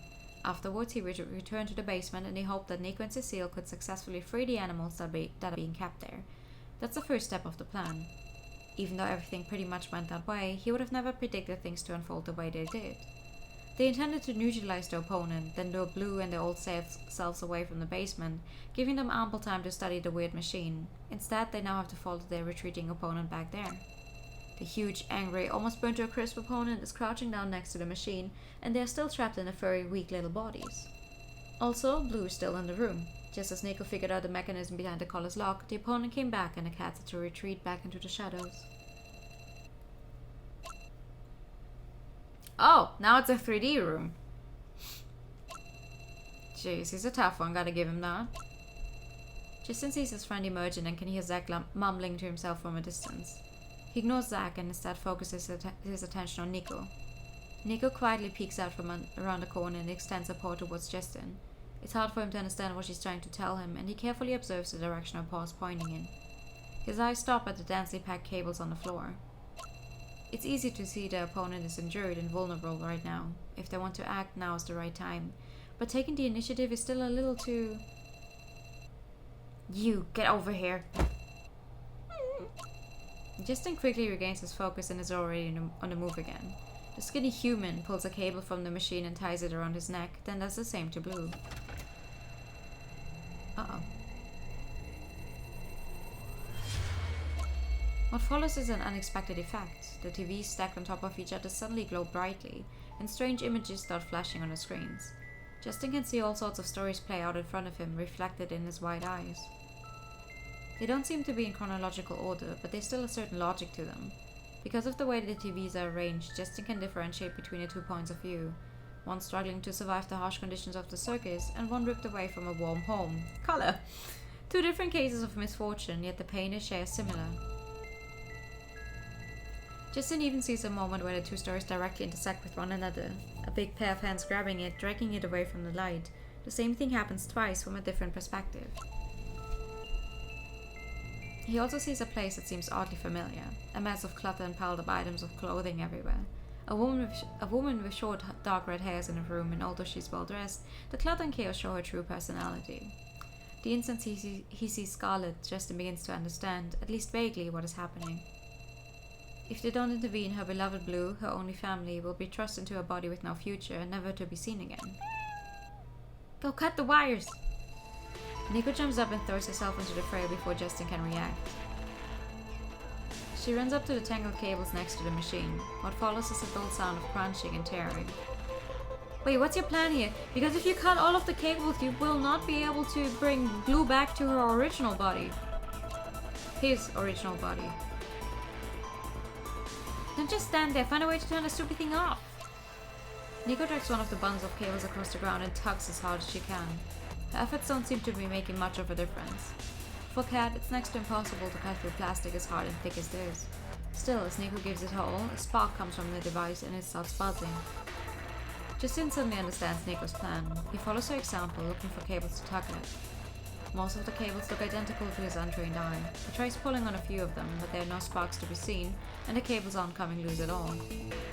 Clearly, not all of the cables are hooked up to the machine. Maybe alterations were made at some point. A lot of the cables seem to be redundant relics of the past that won't be of any help right now. Huh? Is this the right one? No, I think the one over there looks a little looser. Aren't they the same on both sides? Zack fiddles around with the cables surrounding him, but to no avail. Cecile appears to be just as lost as Zack and even manages to nearly get herself entangled in the cables. Nico is an expert at this, having spent her entire childhood tinkering with tech and appliances. Her experience is useful in this case, but unfortunately she's the only one in the group who can make sense of this mess. The Monkey Man and Blue are still undergoing the procedure. Justin looks on in disgust, wanting to stop it as soon as possible. But how to interrupt this? What to do? I get it now. As Justin scratches his ears in fierce concentration, Nico exclaims loudly once again. She follows one cable in particular to the switchboard in the corner of the room and gets to work. 3 wires as protection? How cunning. No wonder all the biting and ignoring won't work. How are we doing over there? Get ready, I'm going to unplug 3 wires over here. See if that does the trick. Nico seems rather nervous and her meows carry a trembling undertone. However, odd noises caused by her tinkering soon indicate that she's making progress. The lights in the room flicker, and the ever-growing feeling of uneasiness rising within Justin reaches new heights. Hey, are you sure about this? Stop whining already, just watch. I'm pulling, here we go. This time her actions yield results. A huge flash of light erupts with a thud and floods the room, then disappears as if nothing ever happened. It looks like things might have gone a little too well. The same odd occurrence repeats itself again, only for a short moment. There appears to be some sort of interference with the strange machine, causing both parties connected to it a great deal of disorientation. The Monkey Man's expression is horrifyingly grotesque, and he is obviously still somewhere else with his mind, but at least he's displaying some sort of reaction. Him doing so is both good and bad. Good because it means Nico's at the right spot and her actions are having an effect. Bad because that means he's now fully aware that somebody's at the right spot. He can't be allowed to come back to his senses. Justin looks around for some sort of distraction, but apart from Blue, there isn't much that catches his attention. Cecile, go see if you can find something to tie him up with. Tie him up? Have you seen the size of a guy? Would you rather sit around waiting to die? Just go already. Justin needs to do something too. Following Nico's example, he finds cables by the power distribution box and tugs at them as hard as he can. Of course, he has no idea whether or not he's tugging at the right ones, but anything is better than hiding. Also, he can't just leave Nico to do all the heavy lifting. He has to admit that he doesn't have the same courage and fortitude as Zack, but even if he can't find hat-on, he can at least cause a distraction, same as Nico. Without a real clue as to what he's doing, he puts all his trust in Nico. Justin makes up his mind. It's up to him to distract the enemy as much as possible by any means necessary. But things rarely work exactly as planned. Those sounds can't be good. Whoops. Can't blame her for that. Could have happened to anyone. Here, there, who's... The man scratches his head. His breathing is heavy as he turns his head slowly, like a wild beast ready to start hunting. Then his gaze settles on Nico. Don't let him get near her. Come get some! Zack flies through the air before he's even finished yelling. Visible only as a blur, he pounces straight towards the enemy's head. Oh my god, get away! Flailing his arms and aimlessly kicking around, the man tries to drive away his feline assailant. He's still disoriented and stumbles around, looking like he could fall over any second, but the fact remains that he has a major advantage in both strength and size. Jump, dodge, and run. Intercept, chase, and block. Justin sees how Zack is knocked aside by the man's long, thin arm, barely managing to land on his feet as he lets out a pained growl. He can't expect Zack to fight this battle on his own. Justin stops what he's doing and rushes towards the enemy, his teeth bared. Though Justin is not as experienced as Zack when it comes to ferocious fighting, 2-on-1 is always an advantage. Over here! Justin takes advantage of his enemy's momentary distraction and claws away at his heel. His skin is dry and fragile from being locked away for so long, and blood soon starts spurting. Justin's attack definitely has an effect. The man is clearly in pain and seems frenzied and even bloodthirstier than before. Justin collects his thoughts and concentrates on dodging the volley of kicks aimed at him. Hey, I'm still here too. Don't go having all that fun without me. Careful, Zack. I think we've really pissed him off. He's going crazy. Yeah, I can see that. Are we ready? There's no response, but in this case, that fact eases Justin's mind a little. It means Nico's staying calm and fully concentrating on the job. Hey, downwards, I'm over here. No, stop! Try to catch me if you want me to stop. Take this! Zack has a good rhythm going, constantly jumping back and forth underneath his opponent's legs. He looks like a bullfighter in action, cleverly evading incoming attacks. Punching, kicking, biting.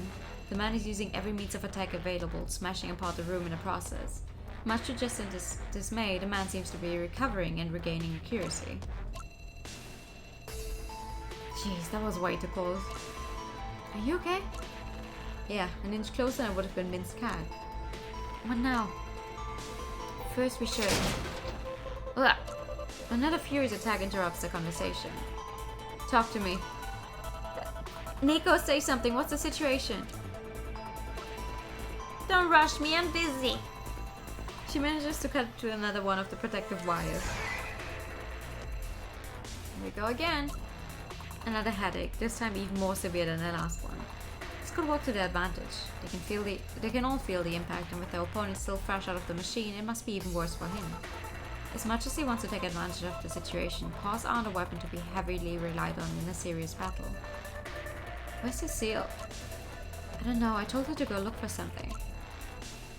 How can she be sneaking around at a time like this? Over there! Hey! Cecile is close to them, dragging a thick cable from underneath the machine. She's doing a good job, but her efforts don't appear to be producing the same results as Nico's. What the hell are you doing? Get over here and help!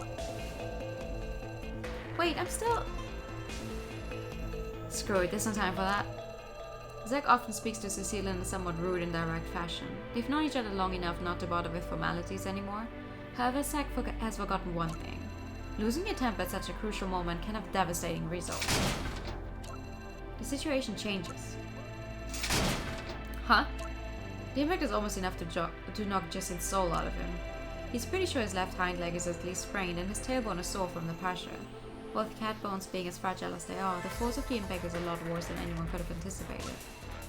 Zack doesn't seem to have it much better, and both of them roll and tumble along the ground, immobilized. Fortunately, they both aren't knocked out completely. However, the same thing is true for the enemy. Justin hears Cecile's anxious cries, and with the little spare energy he has left, he assesses the situation and arrives at a conclusion. There's no time left. Because the enemy is staring right in Nico's direction, who's still at the switchboard.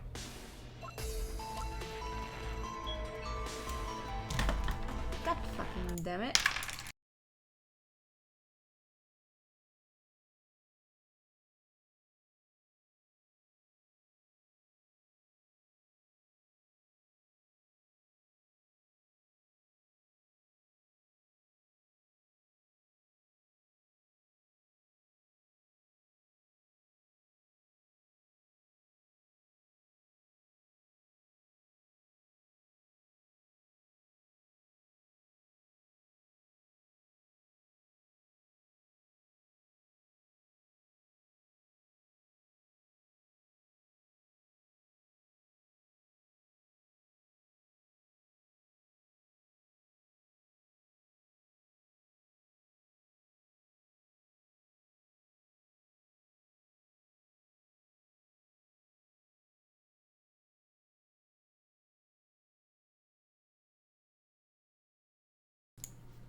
Wow.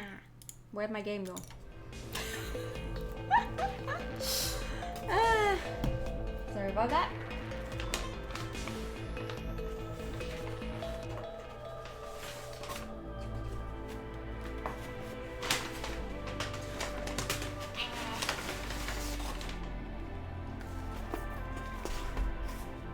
Hello, Weird.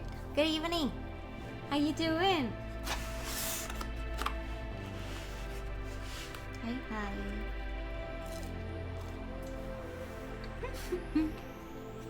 We're in the middle of fighting for our lives.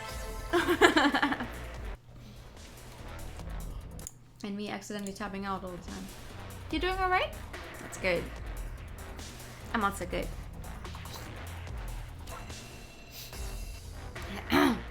Nico, look out! Stop screaming, be quiet. Justin covers Zack's mouth with the last ounce of his strength, and Nico doesn't make a single sound. She has to do everything in her power to avoid being discovered. The monkey man looks exhausted, and he nearly slips on the floor as he stumbles and turns. The second wave of interference from the machine must have affected his vision somehow. Every now and then, he waves his hand as if trying to repel something that only he can see. He's behaving like a monkey being led around in chains, reverting to his old self for a moment.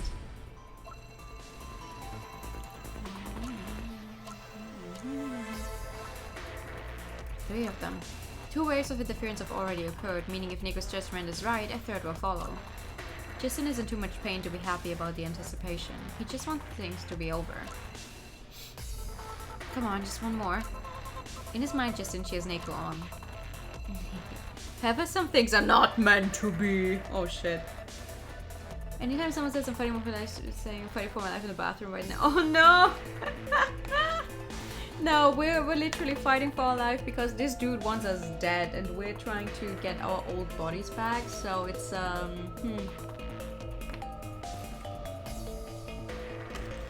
pain. There's a lot of pain, honestly.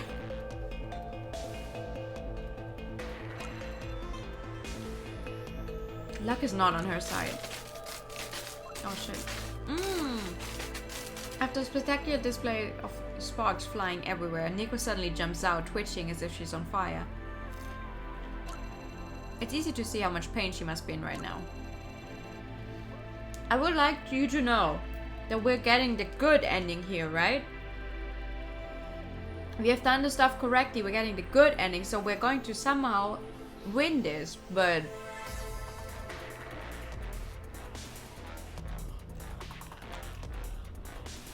At this point, I am honestly very, very unsure of how we're going to get through this.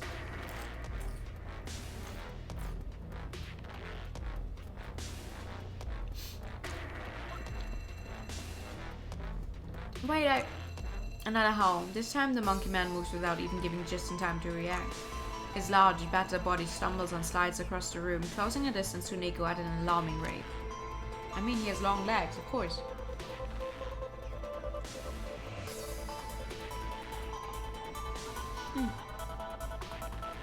Please, dummy, help me. You die! No! Stop it! Stop it! That's not allowed.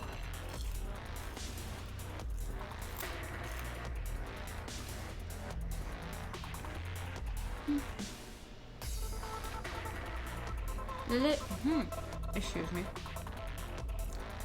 Lily. Letting out a ferocious roar in an attempt to get the frenzied man's attention is futile, and he's so enraged he doesn't even notice it.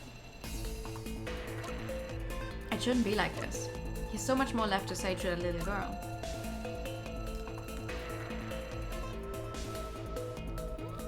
Oh. God damn it.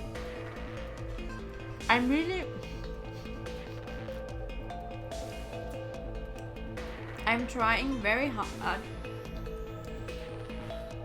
to take like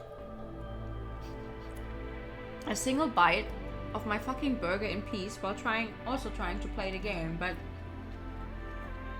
I guess I'm not allowed to both eat and play because the burger is falling apart.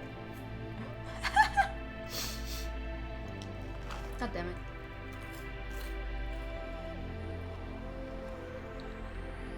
Everything seems to happen in slow motion. In his head, multiple endings to this scenario play out, none of them pleasant. There's no changing the inevitable. Then the raging man suddenly comes crashing to the ground. Because Blue jumped at him. Bet? I'm betting Blue jumped at him. What? What's going on? The man is stopped in his tracks just a few steps short of Nico. Not because he has given up, and not because of his frail state. Let go! He's being restrained and is unable to move his body. His trembling feet are plunged deep into a tangled... What? His trembling feet are plunged deep into a tangled up pile of cables on the ground. Gosh, I can't believe it actually worked. Oh! Nice!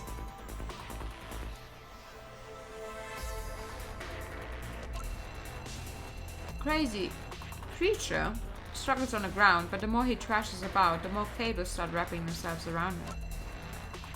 Usually the stick tables wouldn't pose such a threat, but thanks to Cecile's preparation, they are arranged in a way that makes it much more likely to trip over them. Her efforts pay off in a major way. Justin can barely believe what he's seeing. Quick, we need to help her! Right now, Cecile is the calmest of them all, which might be due to the fact that her plan was successful. Or because she's gotten high on that stupid lilac grass several chapters ago that she's just calm all the time now. She's reached enlightenment. Or something. No, it's not true. She was scared before as well, but it's still funny.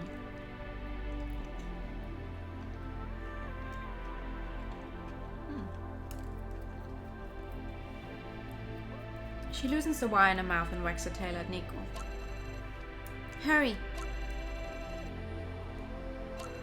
The opportunity is too great to miss. Driven by the sound of Nico's voice, Justin grabs the thickest cable next to his feet with his mouth, gathers all of his strength, and pounces at the twitching target.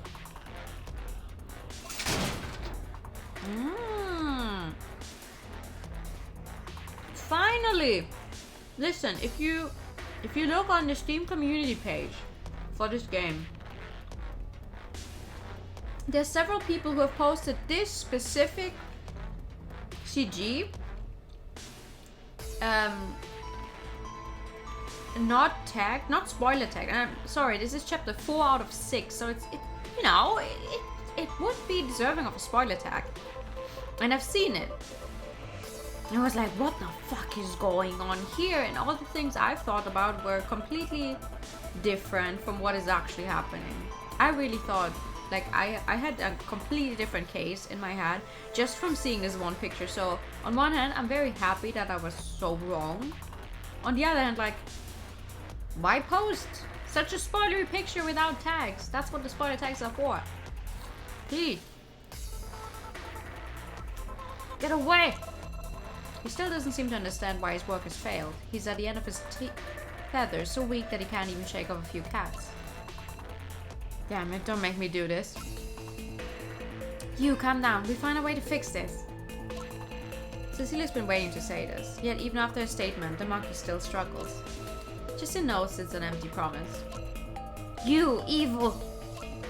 You evil! Man, just shut up. Justin can hear Nico mumbling to herself. She doesn't seem to be in a good mood. Oh gee, I wonder why.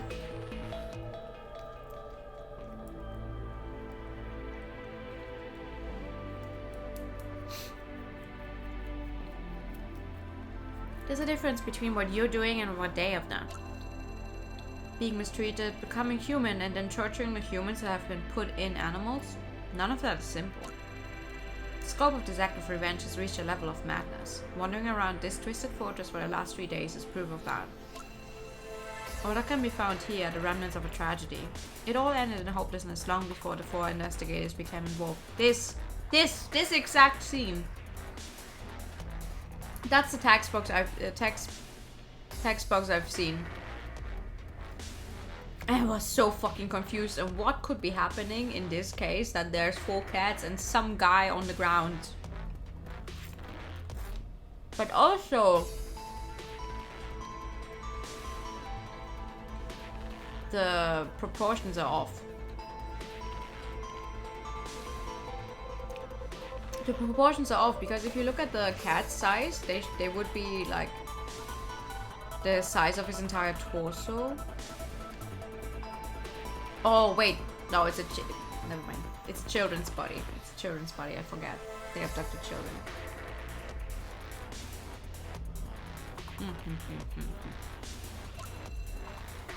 There's nothing they can do to fix this. No, not me. No, not the same. Me, you, not the same. Not like you.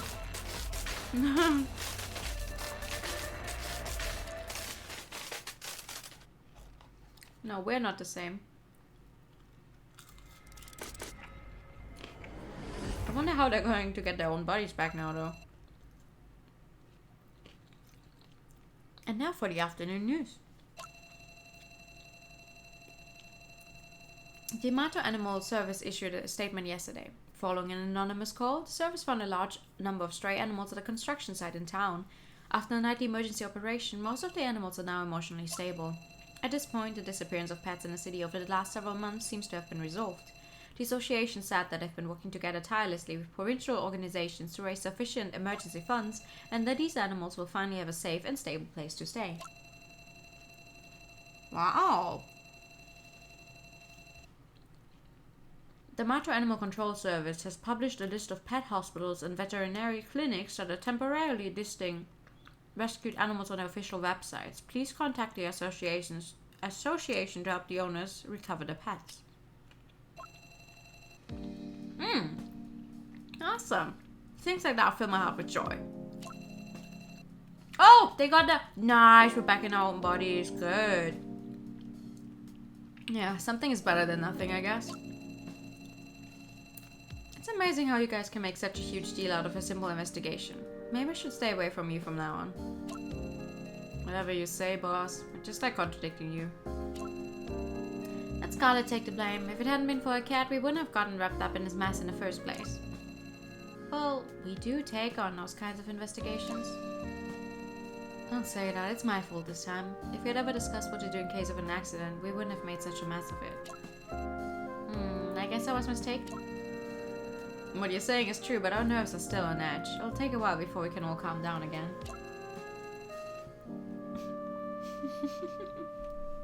Now you know how hard it is to get a job in this business, right? I'm not in a position to accuse someone else of sticking their nose where it doesn't belong. Zach is right. Anything is better than nothing. I turn off the TV and leave the room for a breath of fresh air. The situation certainly isn't that simple. The Mato Animal Control Service received an anonymous call from us, and I remember every word of it because none of the 4 people who came to the phone could speak normally and coherently for more than 3 seconds. They were all over the place. We placed more than just an anonymous call to an institution online. Public opinion on law and order has become tense of late, so the news hasn't reported that the city's psychiatric hospital is brightly lit these days. Oh man. Ow! Ow. Ouch. Ow. Controller, I would appreciate it if you stayed up here where I can actually press your buttons and not falling on my feet. Jesus. Even if they do recover the mines, I'm afraid that no one will believe that. Oh, and it even skipped further ahead. Fuck you. Nico talked me out of trying to find further treatments. Even if someone switches back to their original body, their spirit has lost its past shape completely. They don't feel human anymore. Even if they do recover their minds, I'm afraid that no one will believe their nonsense. Now that the culprits have been discovered, it would be most helpful to society to let the relevant departments put an end to this matter. Thank you for the hydrate time.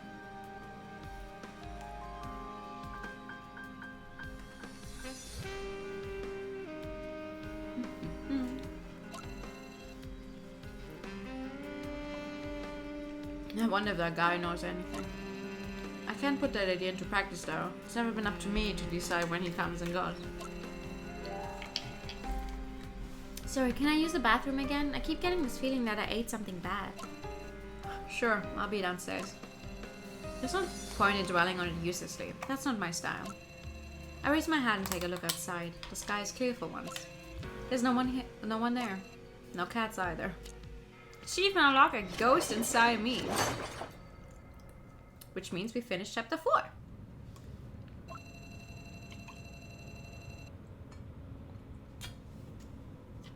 I don't think there's anyone here anymore. Why do you look like Zach, but also not really? I guess not. So why did you call me? It's nothing good. I saw you guys come to school with that kid. Do you know her? It's more than just knowing her. Actually, I'd rather not know her. What is your relationship with her? She's the daughter of her friend. Sounds like an excuse, but I'm sorry, as you can see, I'm rather busy at the moment. So what do you want? I didn't want to get involved again, but with all the weird stuff going on at school lately, I have to say this for everyone's safety. Oh, what's going on? Listen, 3 years ago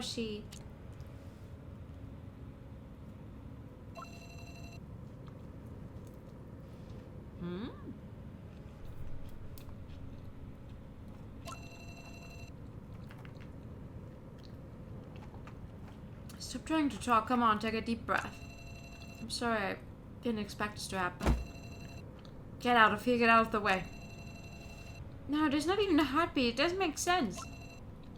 Yes, why? Give it up. Unfortunately, because of your companion's recklessness, even if the being behind this child's connection is as capable as it is, there's nothing you can do about it now. And I'm afraid I have something even worse to tell you. Wait, that bell. What are you going to do with it? I don't like meaningless questions, Professor. Obviously, I'm going to use it to do this. A flashback. A flashback to something that happened in our store manager's past. Ha ha ha ha. Is it really okay that we came here without the store manager? Cecile whispers quietly to Nico, who's exploring the room in front of her. He can't leave the building anyway, so what would be the use in telling him? That's not what I meant. Come on, the guy was born to cause trouble. If you really knew about this, who knows what would happen?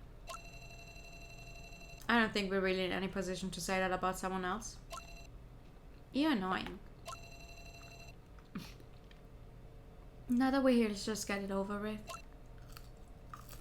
Okay. What are we doing? Cecile watches Zack crack his knuckles and sighs. He kicks away the small trap under his feet.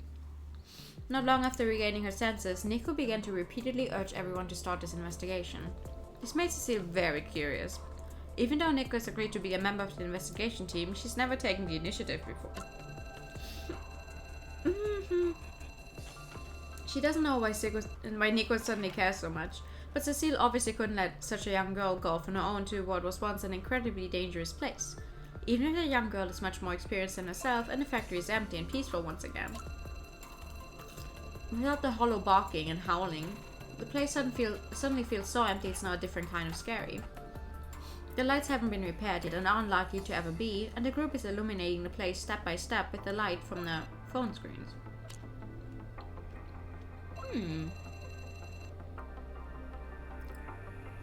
From a higher point of view, this place doesn't look like a maze at all. You could have climbed onto the table as a cat too, but you would have had a cat's perspective all the same. Why does this feel so weird? It should be the complete opposite. Who knows? I don't think it's that simple to rewire the brain. I'm still not sure if I'm really intact again. I saw a cucumber on the side of the road this morning and almost jumped into the ditch in shock. Funnily enough though, it's not that cats are inherently scared of cucumbers.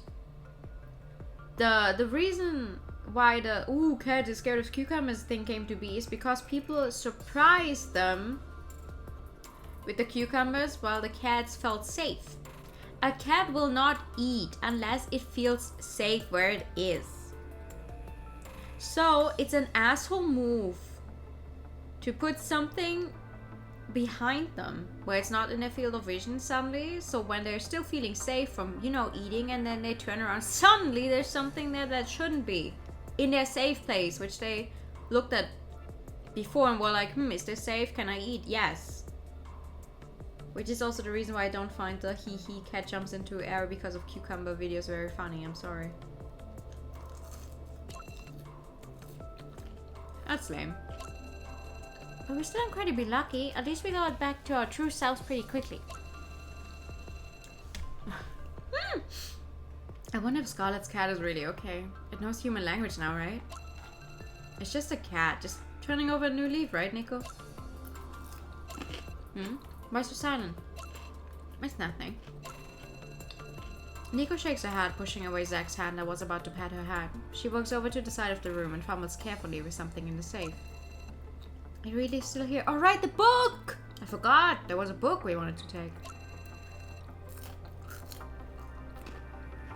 Is that the book we saw the other day? Yeah, we didn't have the time to get a closer look back then. Structure and origin of time. I'd like to see what might be hidden in here. Nico mumbles to herself as she flicks through the book. Cecile looks over Nico's shoulder, trying to read its contents. It's a tattered pile of paper, hastily stapled together. The whole thing looks very inconsistent, and the cover is a simple sheet of checkered paper. Despite its very humble appearance, the content of this book is simply astonishing. The author conducts a serious analysis on how to create a whole that connects different points in time, and the attached data is extremely detailed. The theory mentioned in the book is obscure, but the result is not that difficult to describe. A large amount of electrical energy is thrust into a structure made of superconducting devices, allowing the space-needed structure to enter the cotemporal phenomenon, as the author calls it. Objects under the influence of this cotemporal phenomenon will no longer follow the linear characteristics of time, but will form closed loops. They will remain present in a state of consistent being, regardless of which point in time they are currently in.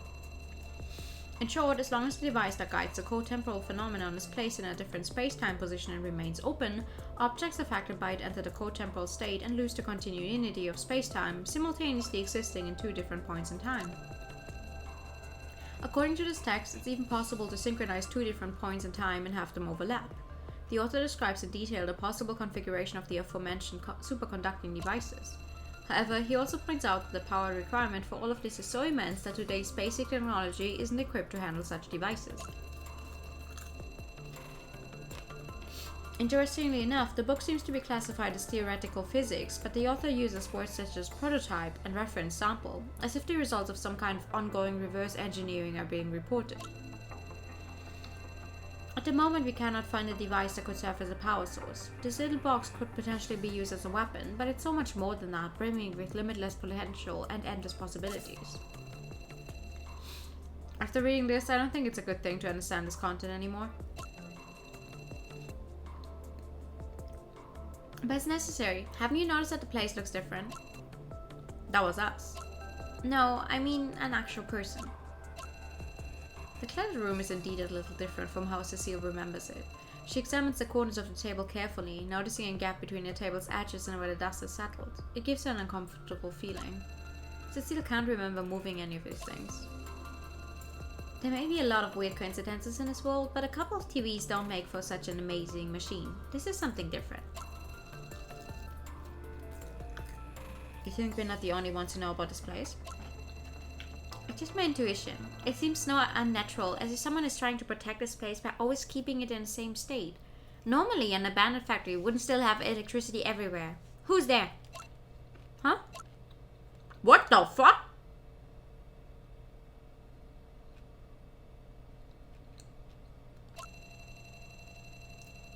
Nico's sudden reaction takes Cecile by surprise. She can see a shadow moving from the corner of her eye.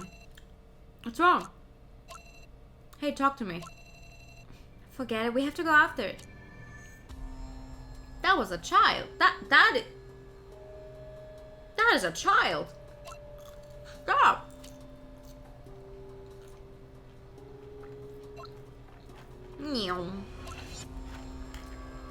Wait a minute. Hey, at least explain. I'll explain later.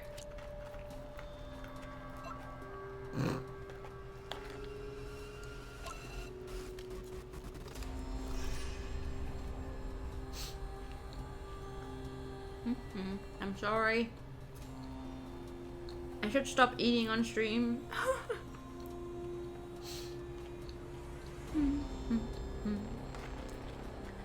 Hurry to the basement. I know, shut up. Nico, wait for me. The anxious Nico simply ignores Cecile and disappears at the end of the passage. Shit, you think I can die from too much breathing? Still won't listen. What should we do? Should we go after them? Don't be careless. We tend to act impulsively when we know something's wrong, but we have to be careful. Nico? Not you too? Cecile and Sag throw each other a worried look before trying to catch up with their friends who run ahead without so much as a backward glance. This isn't normal. Nico's usually the first one to hold the others back before they do anything irrational. Even though Cecile has only known Nico for months, she can't imagine what would make the otherwise so experienced girl act this disoriented. The store manager has always been reluctant to reveal anything about her past, but from what Nico has mentioned, it was definitely extraordinary. With such a straightforward attitude and professional skill that basically borders on magic overlap, it would be hard for her to have turned out just like any other ordinary girl. What did she see that made her act so desperately? Does this have something to do with her past? What was going on? Could they do anything to help her? All kind of thoughts are racing through Cecile's mind, and she almost forgets where Nico ran off to. She runs the stairs down as fast as she can, taking 3 steps at a time before stepping into a dark room. She can't believe her own eyes. The dense web of cables is still taking over most of the space, just as it did before, and the odd apparatus in the middle is standing there as if fast asleep. But it hasn't been shut down. It's breathing, as if it were a living thing. Its light expands, converges, and expands again with such regularity that even the pure white color itself seems to be alive. Cecile isn't the only person in the room. She sees Zach, who looks dumbstruck. She sees Zach again, who looks dumbstruck. That is a mistake in the script. She sees Nico staring mindlessly at the apparatus, her eyes wide. She can see the thing reflected in Nico's eyes. That's a child! The shadow is young, dressed in red with 2 little pigtails. These are the first things that come to Cecile's mind, but she doesn't recognize the shadow. Nico does. Okay. Yasmin? It wakes up. It's really you. The young girl's voice is cold and monotonous. Oh yeah. Oh. Why are you here? No, why are you here? No, what the fuck is happening? Cecile isn't exactly sure what she's seeing. She doesn't feel like she can trust her own eyes right now. Fortunately, this Yasmin doesn't pay her any attention. It's time to get to work, Nico. At some point, a coil of cable appeared in Yasmin's hand. The next moment, Cecile feels a cable around her neck. Now let me see it.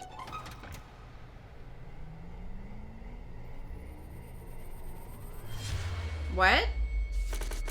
What? Huh?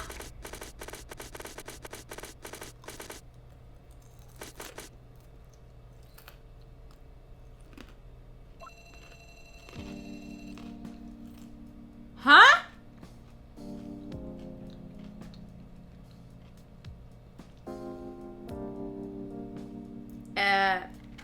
Anyone else just as confused as I am? Well, that's about it. You want to go outside and find something to eat? I sigh and cast my eyes over the few remaining occupants of the room.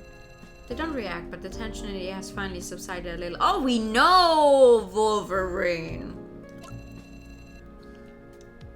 Even so, this isn't a time to crack a joke. I scratch my head, unsure of how to continue the topic. It isn't my first time working with them, but even Dan, who's usually the most flamboyant one of the lot, is suddenly so quiet that I can't help but worry about whether the rest of the job will go well. Although I've always heard about it, it wasn't until I really set down roots in Tora that I began to notice the city's restless, strange atmosphere.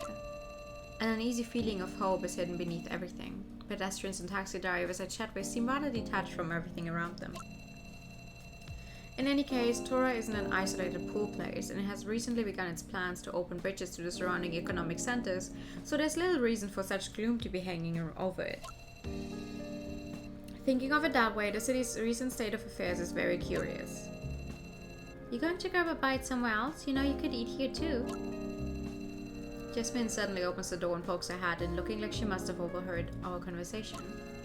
She's the daughter of the owner of the house and seems to be in 6th grade. Many generations of the True family have a unique musical talent.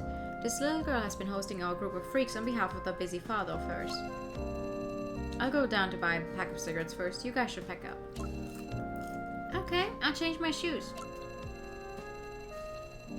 I don't know how well that guy, who has a bit of a reputation, knows his friends, but he probably doesn't know anything about them of sending a group... I'm sorry, what? I don't know how well that guy, who has a bit of a reputation, knows his friends, but he probably doesn't know anything about them of sending a group of strangers to the school festival. Otherwise, as lenient as he is, he wouldn't have let his own children interact with us. Okay. In 2 days' time, Toro Memorial High School will be celebrating its 18th anniversary, and Jasmine, a well-known local child star, has naturally been invited to perform. At the same time, we were secretly hired to investigate a series of supernatural happenings at Torah Memorial High School. It's basically an impossible job. Sounds fun. I smiled bitterly. The amount of labor it would take to get the precious research manuscript is too much.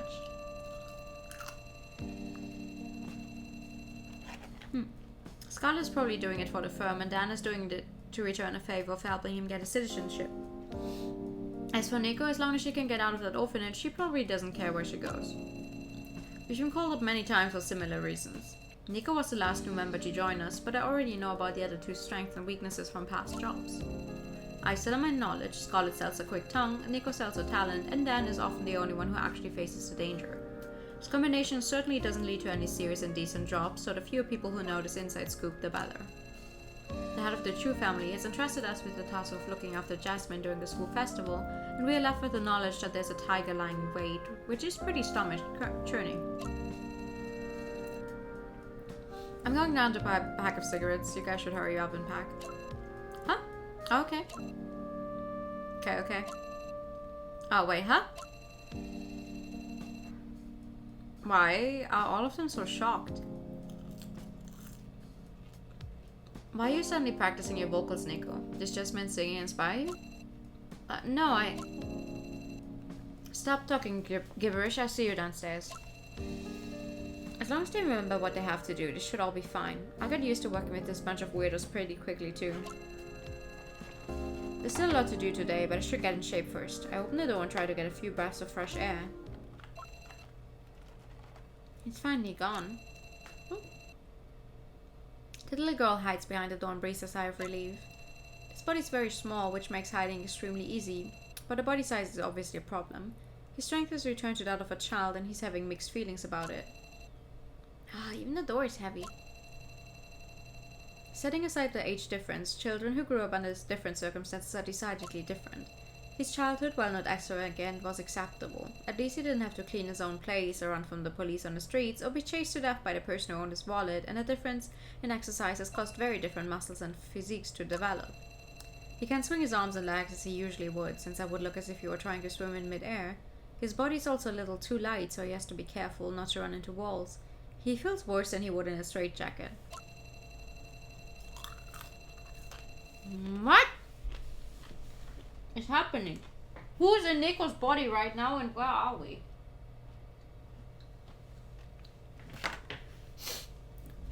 And why does everything here keep falling down today? When he turns back around, there's nobody else in the hallway. That's a stroke of rare luck. If anyone were to see him like this, he'd be sent straight to the psych ward. That wouldn't be good at all, but it isn't his biggest concern right now. The little girl walks back to the room in which several people have gathered and slams the door shut. What? The tall woman sitting on a sofa cries out. It doesn't match his memory of the usually stern lawyer. He has a sudden urge to laugh, but is quickly overshadowed by sheer mental exhaustion. Lighten up, will you? The big guy next to the lawyer starts making weird noises too. He isn't sure if the man has always been like this, but it doesn't seem like it. He vaguely remembers his face, and in those memories, this man is quite the opposite of stupid. All of this is like a cruel joke, as if his misery were serving as entertainment for fate itself. If madness could solve the problem, he would probably accept it just like that. But that isn't an option. He hasn't gotten to the bottom of the situation yet, and there's still a lot of work to do. The time to give up hasn't come yet.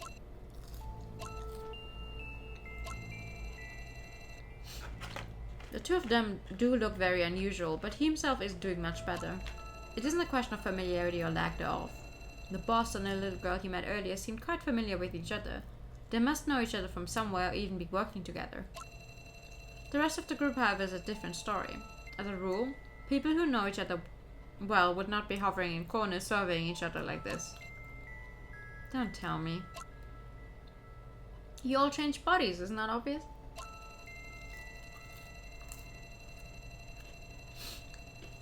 Scarlett is definitely having some kind of issues, and the other man seems very uncomfortable with the whole situation. Considering his own situation, a theory comes to mind. It's an absurd theory, but it's the most likely one. It could even be verified. However, for the time being, he has no intention of putting it to the test. No matter how nervous the other two are, they shouldn't reveal their identities right now. Putting Scarlet aside, the other person is kind of scary. Why the hell are we here? If his memory is as accurate as he's always prided himself on, the guy's appearance means nothing good. Although it may sound like trying to give someone else the blame, there's no doubt that Hilda's death has something to do with him. The boss seems to know this guy, even though he never mentioned him at Hermitage. If they could have predicted his existence, perhaps fewer people would have died on the rooftop. Okay, hold on. Hold on. To be fair, none of the people actually died while on the rooftop. It was just they were so horribly... They were in such a horrible shape that when they, you know, were trying to change... not change. Oh my god, all the changing of bodies is making me fuck up my sentences. When they were trying to rescue them, they died on the way to the hospital or during the operations, blah blah. So technically no one died on the rooftop itself. Except for Hilda. But we actually don't really know where she went. You would hate to change bodies, you're so cute. I would like to do it just to experience what it feels like. See how much of a disconnect there really is if you're suddenly in a different body that is not your own, but you were able to control it.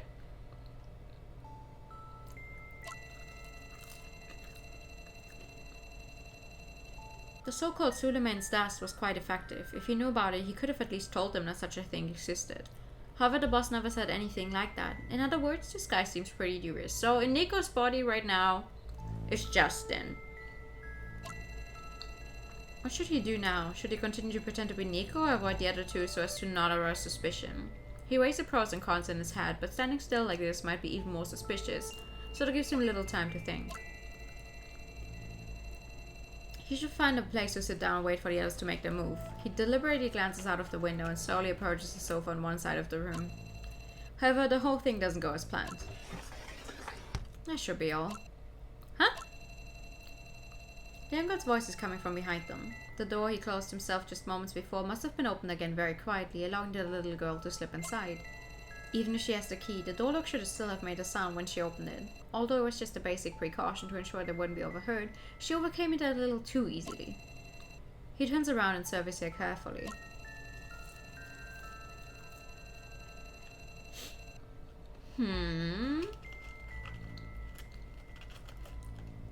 The little girl dressed in red and wearing pigtails looks no different than she did just a moment before. However, her eyes are colorless, like two lifeless glass beads. The single fact has changed her completely. What can we do for you? Scarlet blurts her words out timidly and her efforts pay off. At least it looked like they did. Very distant. You guys hard. What? Her words are followed by dead silence. Even a child wouldn't speak in such a strange way. She tilts her head slightly, as if she were trying to dig through the letters in her hat and put them into words one by one. Her voice sounds completely emotionless, like a simple translation software. It sends goosebumps all down his back. How am I going to make my voice do that?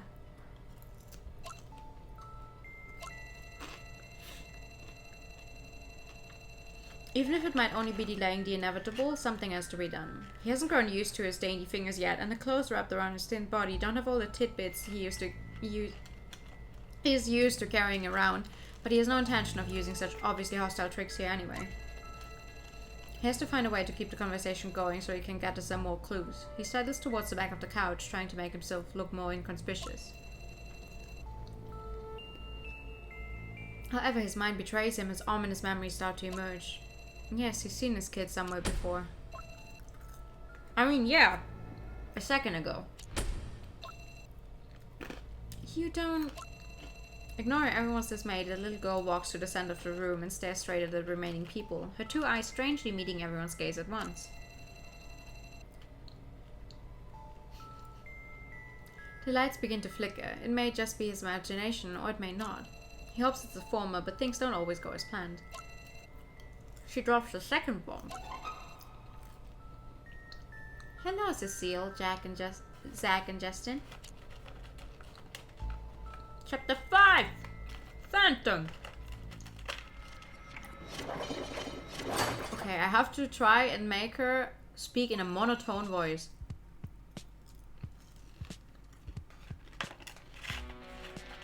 So we've gone back in time. And now we're now living through something that has happened with all of these people before. The, I don't know, original investigation team maybe? If that's what we can call them. Oh, oops. Not very talkative today, huh? What's wrong, Dan? Oh, it's nothing. Just a little dizzy. Guess I'm still not used to the climate down here. Yeah, I know that feeling. Did you feel anything, manager? Come on, do you really think I could have done my job here for years if this climate bothered me? If you can't handle the weather here, the weather around Myanmar would kill you. The mosquitoes there are bigger than your fist. Ew! Oh my god, I already hate the mosquitoes we have here. Anyway, cheer up, we're almost there. I sure hope so. Knowing that they can't change the situation anyway, Zack buries himself in the van's backseat instead. Jasmine can stop moving and keep sliding around in the seat. Scarlett smiles at the side in Cecile's trademark way. As far as Nico is concerned, the situation couldn't be any worse. Justin's sudden change into a little girl bothers him more than words could ever describe. Jasmine, what the hell is going on? What is the last thing you remember? The last thing, we were in an abandoned factory, we had a plan. We wanted to get rid of the machine. We went back there after having recovered our bodies. Nico said she saw something led us all to the basement, and that's where we saw you. And then a pile of TV started to glow. I was getting pretty dizzy because there was light everywhere. There was a bundle of wires around my neck, and then... Wait, the instrument started up again? Replace more than at the same time. Replace past again, possible. Even if that's true about it being replaced, when you say past, you mean... No, that's not possible. That's ridiculous. I think I saw a newspaper around here somewhere. Oh, here it is. Let's see. Jokes aside, it couldn't have been that easy. What? What's wrong? This newspaper is from... Oh, it's just... it's just from a year ago. Oh, Jesus. I thought you guys went back in time for, like, longer. It's just a year. So whatever's happened here is probably what tethered him to the bookstore now. Maybe he's a weird existence that is flickering in and out or something. The bookstore manager, I mean. But also, I do not like that we're now missing Nico.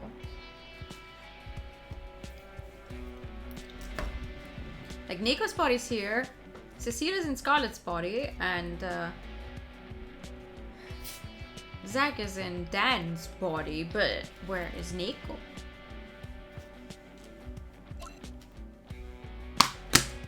Really? Here, 1 year ago, you looked the same. You, right here, a year ago. If that is actually true, Zack needs to calm everyone down and straighten his thoughts, which have become a muddled mess. The world really doesn't care much for sense and reason. Besides, Zack can barely control himself right now. His body's overflowing with energy. He feels as if he's controlling a barrel of dynamite. That guy Dan must have an exciting past.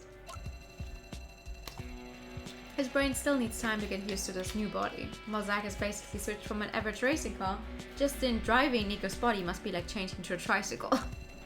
Not to mention the other difficulties of suddenly becoming a girl and watching yourself take over your friend's body. He decides to chat a bit with the others to ease the mental stress of being the largest and most intimidating body of the lot. Speaking of which, have you ever seen a boss this stern? He looks so serious. No, I haven't. When my classmate and I were in danger, the store manager was very serious, but even then he wasn't like this. Scarlett's voice is higher and quieter than it would usually be. He's like a person. Has he really not been replaced like the rest of us? Jasmine says no, so it's probably true, right? Jasmine, I wouldn't take her words at face value. The girl's strange behavior didn't last long. After blurting out a couple of confusing words, she fell back onto the couch as if she were completely exhausted. It took her nearly half a minute to regain her composure. After she recovered, she looked even more surprised than anyone else. She wandered around the room, asking the equally confused tenants what had happened. That put Cecile and Justin in a tricky situation. It was with great difficulty that they turned their attention to today's trip and left the residence. If the whole thing had taken even 5 minutes longer, the store manager would definitely have become suspicious. By the way, what does this kid want us to do after all that god-awful rumbling? She said a mission has to be completed again. There weren't that many details about it. It's all a blur now, except for the fact that we have to follow the store manager's lead. I'm a little worried about something else as well. If we've really gone back a year, aren't we looking into the past? Huh? I don't quite understand what you're trying to say. I mean, maybe there's scaly silkworms here too. At that moment, Justin, who's been hovering on the sidelines as background decoration, finally speaks up. I would advise you not to think about that. The guy didn't mention any risks like that at all. Moreover, Jasmine must have had her reasons for sending us here. Otherwise, she wouldn't have come by to say hello in person again. If she wanted to trap us with a scaly silkworm, it wouldn't be worth the risk, would it? That's true. It can very well come back to life, right? What's done is done, I guess. Nico sighs, cracking her knuckles and shaking her head helplessly. The two tufts of unruly hair that are perched on top of her head like cat ears flutter gently, similar to the real ones she had in her cat form. On an optimistic note, I've had worse things than this happen to me. I'll apologize to Nico later. Well, it's good that you think so open-mindedly. I don't think Nico is going to see it that way. Getting a chance to apologize is better than getting no chance at all. I don't have time to worry about someone who isn't even here. So, do we really have to follow the boss around today? We're obviously going to do something strange, aren't we? What else can we do? Right now we don't even know what her strange part could be exactly. Let's find a way to play this out the way it happened a year ago. With the store manager there, he must have some kind of knowledge, more or less. We'll only be able to understand what will happen later if we gather more information. Besides, it's important enough to find out who you actually are. I don't want to keep following a suspicious character around. Hey, I'm not suspicious. You are. Not you, Zach, but Dan is different. You said you saw him in the park the other night, or have you forgotten? I don't quite understand why he went to the Sungeon building to stir up trouble if he's a friend of the store manager, and it seems the manager doesn't even know about that. It's not just the Sungeon case. Let's not forget they were also involved in the Gargoyle affair too. I can tell what that guy's up to. This whole thing is so confusing. Either way, nothing good can come of this as the manager's in oh my god, what's happening with the script? Involved because... What are you saying about me? The subject of the conversation suddenly turns around in the front seat looking curious. The atmosphere in the back row, which was starting to get a little heavy, is completely thrown off course. Zach's hands and feet scramble around frantically as he tries to lean casually against the window, pretending to be doing nothing. Nico's talking to Scarlett and Dan. Do you want to hear it too? I'm just going to assume, like, the little girl back then in the past spoke normally, though, so... See, what are you whispering about? Thinking about what to do next? Say, we're going to the school, right? Torrey Memorial High School. We're sort of alumni who came together for the festivities, so at least the doorman won't be suspicious of our identities. But I guess there's no need to be nervous anyway. The gods are already going crazy, what with all the people helping with the preparations. Isn't this just a formality? Why would a middle school festival be so high profile? Because the school has a ridiculously high standing. Do you know how big it is? How big? It occupies over 900 acres of land. They have their very own mountain in the backyard. Bruh! There's an audible intake of breath from everyone in the car. What? The big... Phoenix High... My old high school kept advertising how big they were, and that was only about 160 acres. That's why they call it a ridiculous school. They have enough resources to start their own university. That's not luxury anymore, that's paranoia, isn't it? The Torrey Memorial was built to honor the city's honorable leading figures. That's why it's so unusually large. After all, it helps establish the city's great status, so it makes sense that it's so grand. But I actually heard that they tore down the family's ancestral shrine in order to build their school. I didn't know there were schools like that until now. So lucky. Basically, the public voluntarily put in tax dollars when the government was raising money for it. If it weren't for the strange incident, the city wouldn't have any complaints about it, and the whole thing certainly wouldn't be on the news so much. I think I remember something. Last year, Memorial School had this huge school fair and... Huh? The lawyer suddenly frowns, covering her mouth quickly with her hand.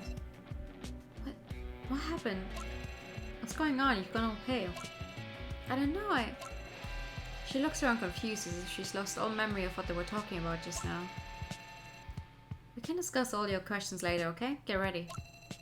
Fine. We're almost there then?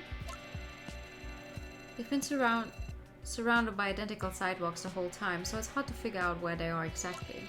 There are parks and greenery all over the place, and Zach can't help but sigh at the sight. Okay, so hold on. Cecile just tried to remember something about a thing that happened last year.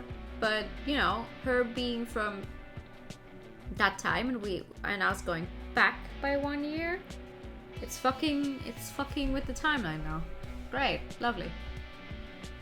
To be precise, we're already there. We're just heading for the gate. I didn't think my first visit to this place would be for this reason. A person can dream. Although the store manager is trying to keep his composure, Zach spots an odd smile on his face. So, you've thought about visiting this place before? Of course. Zach has never seen the store manager's eyes glaze over like that. There's an excitement about him, similar to a child in a candy store. In my line of academic work, this is the legendary place known as the South's largest treasure trove.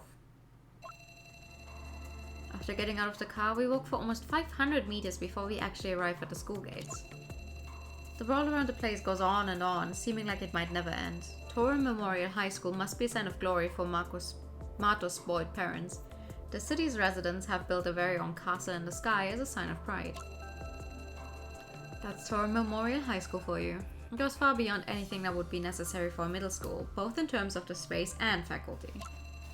The school's artistic standard is among the best in the province, and its status in mathematics competitions isn't bad either.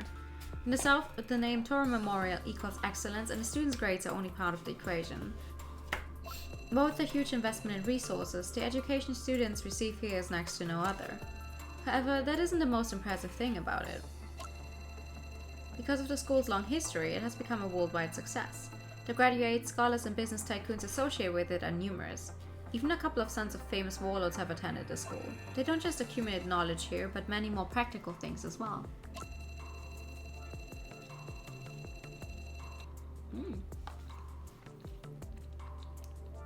In what has become a long-standing tradition, the history building has been expanded into a more specialized museum to house the various documents and objects donated by alumni. Jesus Christ!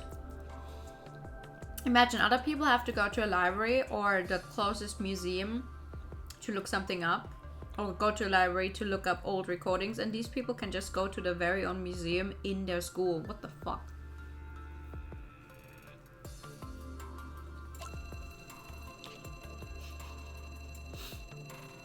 This isn't only for the sake of vanity. A variety of cultural relics have been the subject of numerous negotiations before it was agreed to keep them at the school. After all, it takes more than just a big building to preserve them properly. Researchers at the academic forefront have benefited greatly from these collections. As a result, it has gradually become a legendary place in certain circles. It would be preferable not to set foot in the school under the current circumstances, but you never know. All they can do now is sigh at the irony and take it one step at a time. I guess I was worried for nothing. Ahaha! Ahaha! Wait. Nico keeps muttering to herself and stretching her arms as they walk across the school grounds.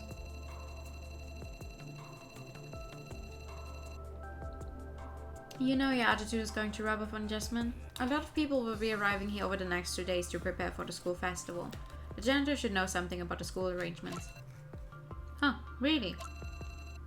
Yeah, she seems to be pretty famous. Yeah. She's a runner, she's a track star.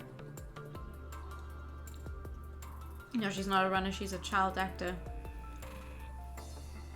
Apparently. No, wait.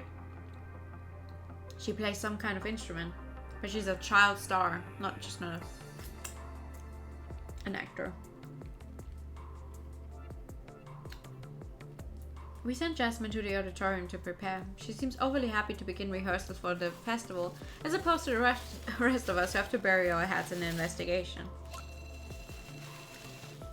Store manager, what can we do today? It looks like the celebrations haven't started yet. But would we call him store manager? Would they call him store manager? I don't think Scarlett has ever called him that. The actual festival date is the day after tomorrow, and students won't get much time off until then. Seniors seem to be free to decide whether they want to participate in the activities or study. After all, the teachers are attending the event, so they won't be giving any classes. That's right, so let's just get a feel for the place today. Classes will end early tomorrow, and in many places we'll only be able to check in then. We can't let the students find out what we're doing though, right? Correct. The clan would prefer that nobody spot us going in and out of areas that have been closed off. Kids that age tend to question everything and aren't that easy to deal with. In this case, they'd be right to question what we're doing though. Do you have any better ideas, Nico? No, it just feels like every time we go anywhere with you, the situation escalates somehow. You say that as if you're not partly responsible for that. Remember when we went to the village to retrieve your book? If you hadn't said the wrong thing at the wrong moment, we could have had the book within 5 minutes. In the end, Dan had to come out here and set things right. Oh, really? Hey, don't tell me you've forgotten that already. It was only 6 months ago. Blah, blah, blah. I'm just being honest. So what's the point of today? Let's make a map of the school grounds first. We have to have it done by the school festival, and we won't have as much free time tomorrow. If I'm not mistaken, we should take a look at the playground, right? Yeah, a road collapsed around there, and the place is surrounded by yellow tape now, so we have to see what's going on from a distance. But you guys want to cover 900 acres of land? In like 1 day? 2 days?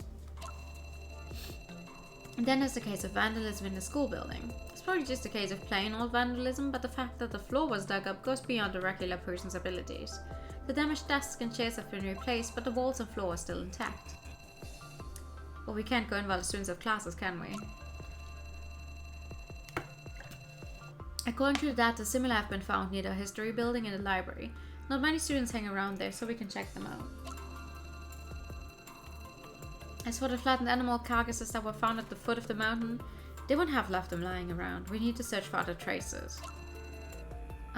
Does flattened mean squashed? Can't have been a truck, because the place is surrounded by pedestrian areas. It's impossible to get through there with a vehicle. Sure enough, it's like the kid said. Manager, you seem to attract strange things. Why else would the middle school approach us? Do you think about it catching simple thieves and those guards? Well, probably not. The fact that a district high school can actually issue tasers is an eye-opener for me. That's why the problem has to be of a different nature. Come on, let's see what kind of unthinkable occurrences could be that even a school can't fathom it. Where should we go next? Oh, well, we have to go everywhere anyway, so let's get started with the building.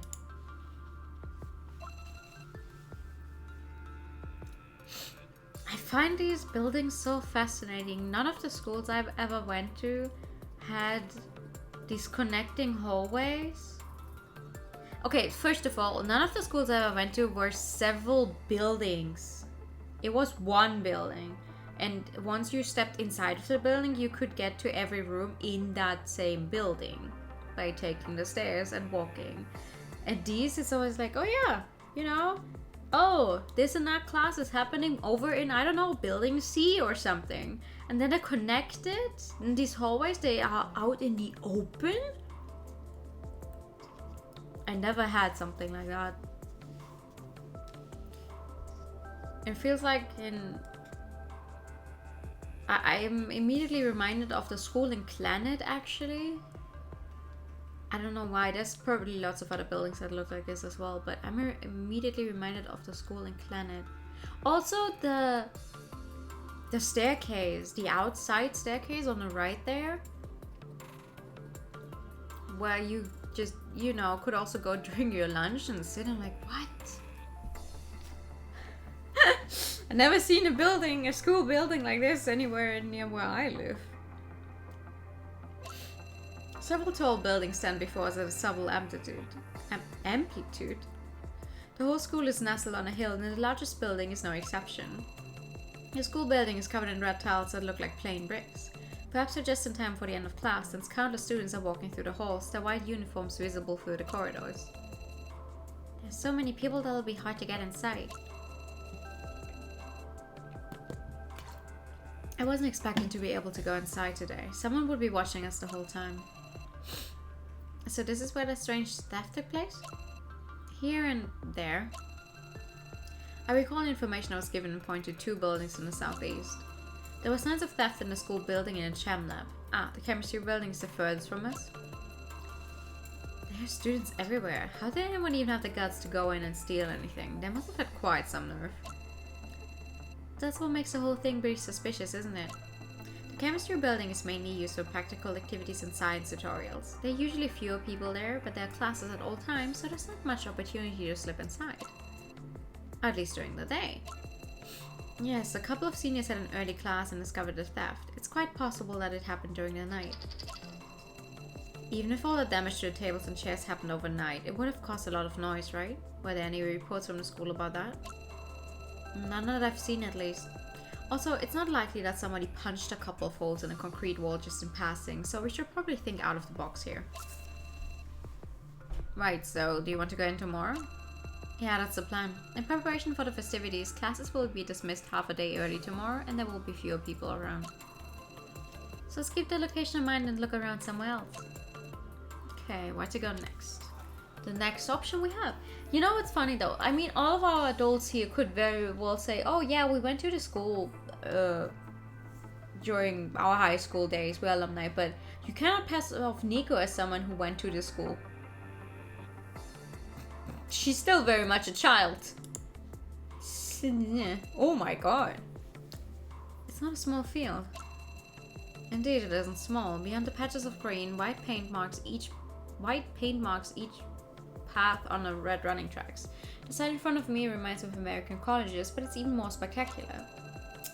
Your country has the nerve to call itself a developing country, but you already have sports fields this size for middle school. I thought this was a high school. Can you guys like...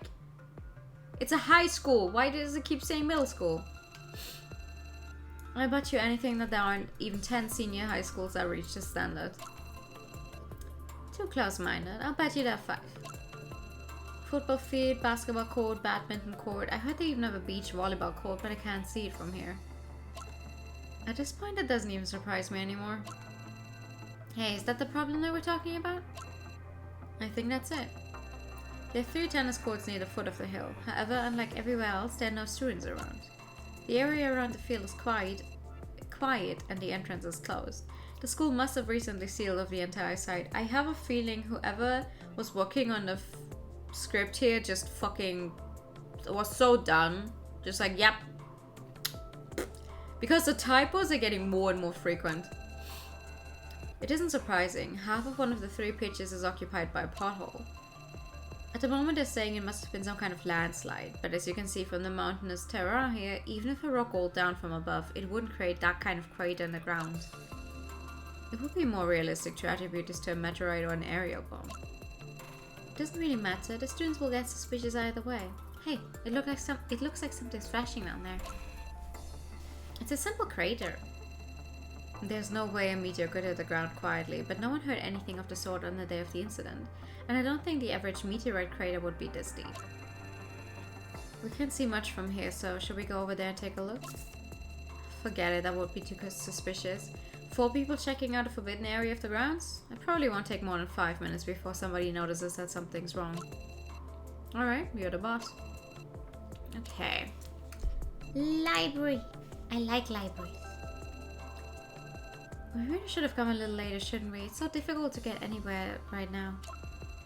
The library is no exception. The students here seem to be more interested in books than the school kids I remember, and groups of students going in and out of this quaint-looking building. A place in which books are stored has an inherently ritualistic feel to it. It is quiet, with tall windows, and the surrounding trees circle the building as if it were a sacred realm of knowledge.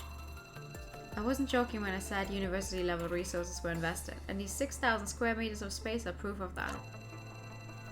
By the way, I'd love to borrow a book about the school's history. Is there any way I could? I don't suppose it landed to people who don't attend. If you'd mentioned it earlier, our client might have had a solution. What would you be looking for exactly? Just a little more information. Manager, you also said that this whole situation can't be explained by common sense, right? They must have tried everything they could think of before they went to the trouble to find us. In other words, there's no harm in thinking out of the box. You mentioned on the way that some of the alumni donate items to the school. I'm kind of curious to see if there just happens to be something out of the ordinary in there. Like an ancient book that summons strange creatures? Kinda can pierce your hand. You know, if you simply don't talk, then no one will take you for dumbass. Then, where did you hear about that stuff? Huh? It was just a joke. It won't be funny if it turns out to be true. I didn't think you believed in that sort of stuff, Nico, but you won't find those kinds of records in the library anyway. Huh? Why? All donated materials are in the historical library, not here. This library is basically open to all students, and they wouldn't want to be showing that kind of stuff to school kids, right? Sure. So they have 2 libraries. Interesting. The history building is a little difficult to reach, so I'd like to take a look at all of the other places before we go there. Alright. Let's check out the mountainside path. Oh, what the fuck happened here? It takes us quite some time to find the clearing our client was talking about. It's right behind one of the warehouses that was used when the school was being built. All manner of bushes and shrubs have been planted, probably to keep the rain from washing down too much dirt. Most of it is cast into shadow. There aren't any more buildings in the vicinity that are related to teaching activities. There's a storage room filled mainly with broken chairs and desks. Apart from faculty and staff, nobody would have any reason to hang around this place. Although the site has been cleared, faint patches of dark red are still visible in the concrete on the mountainside. Oh, seriously? Looks like a wild cat or dog was hit here. Poor thing. You're right, manager. The only vehicle that could get through here would be a motorcycle. Then it takes a large step to measure the width of the road. But you couldn't crush an animal like that with a motorcycle, could you? Cars are bad enough. I've seen little creatures cross the road and... Listen, Nico, can we not talk about that, please? Oh, are you afraid of that kind of thing, Scarlet? Stop it, it just sounds so disgusting. All in all, unless someone has nothing better to do than come here and hit wildcats for fun, the cause of this mess is quite weird. Why do you guys look so pale? I think I've already said why. That argument is a bit too much even for me. And you call me a cat at least once a day. Then, can you identify these traces? Let me see. Can he? Let's just say that's blood, yes, and there seems to be some hair stuck to it. This length, it doesn't quite look like it could have come from a dog. There's too little left for me to draw any more conclusions. Wait, let me take another look. He's almost lying flat on his stomach, scrutinizing the bloodstain.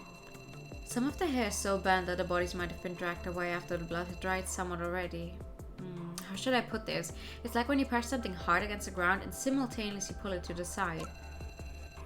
Please don't upset my stomach again, you dummy. It's just making me curious about what state the bodies were in when the school recovered them. Where did they take them? Dan doesn't say anything but points towards the mountain. To the mountain? That's not good. Can we go up there and see?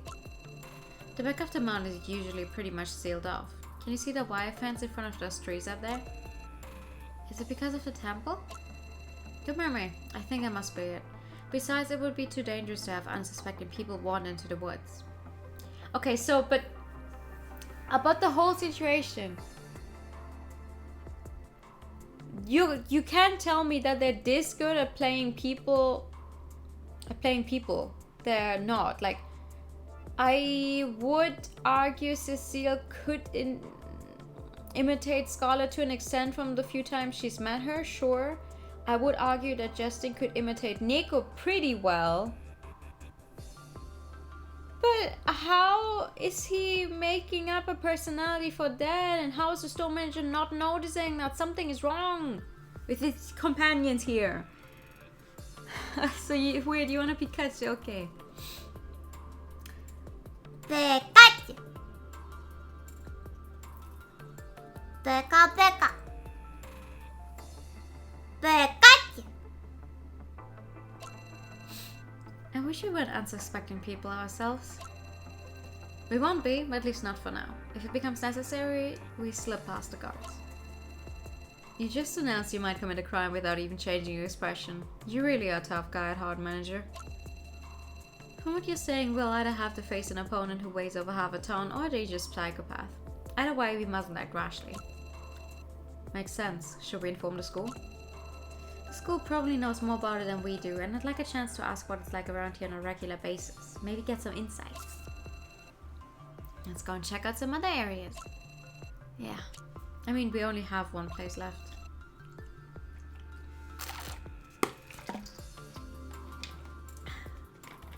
You've seen almost everything, right? Damn, my feet are starting to hurt. Come on, shall I carry you? No, no need. What are you grinning about? That's true, we searched half the school without even realizing it. Over 900 acres. Even though it was just a walk, it was exhausting enough. We've checked out more than half the area, haven't we? That's over 400 acres. I think it'd be better not to keep track. Let's go back to the history building again. Scarlet, weren't you looking for some information? Better to have seen it than rely on guesswork. Let's go.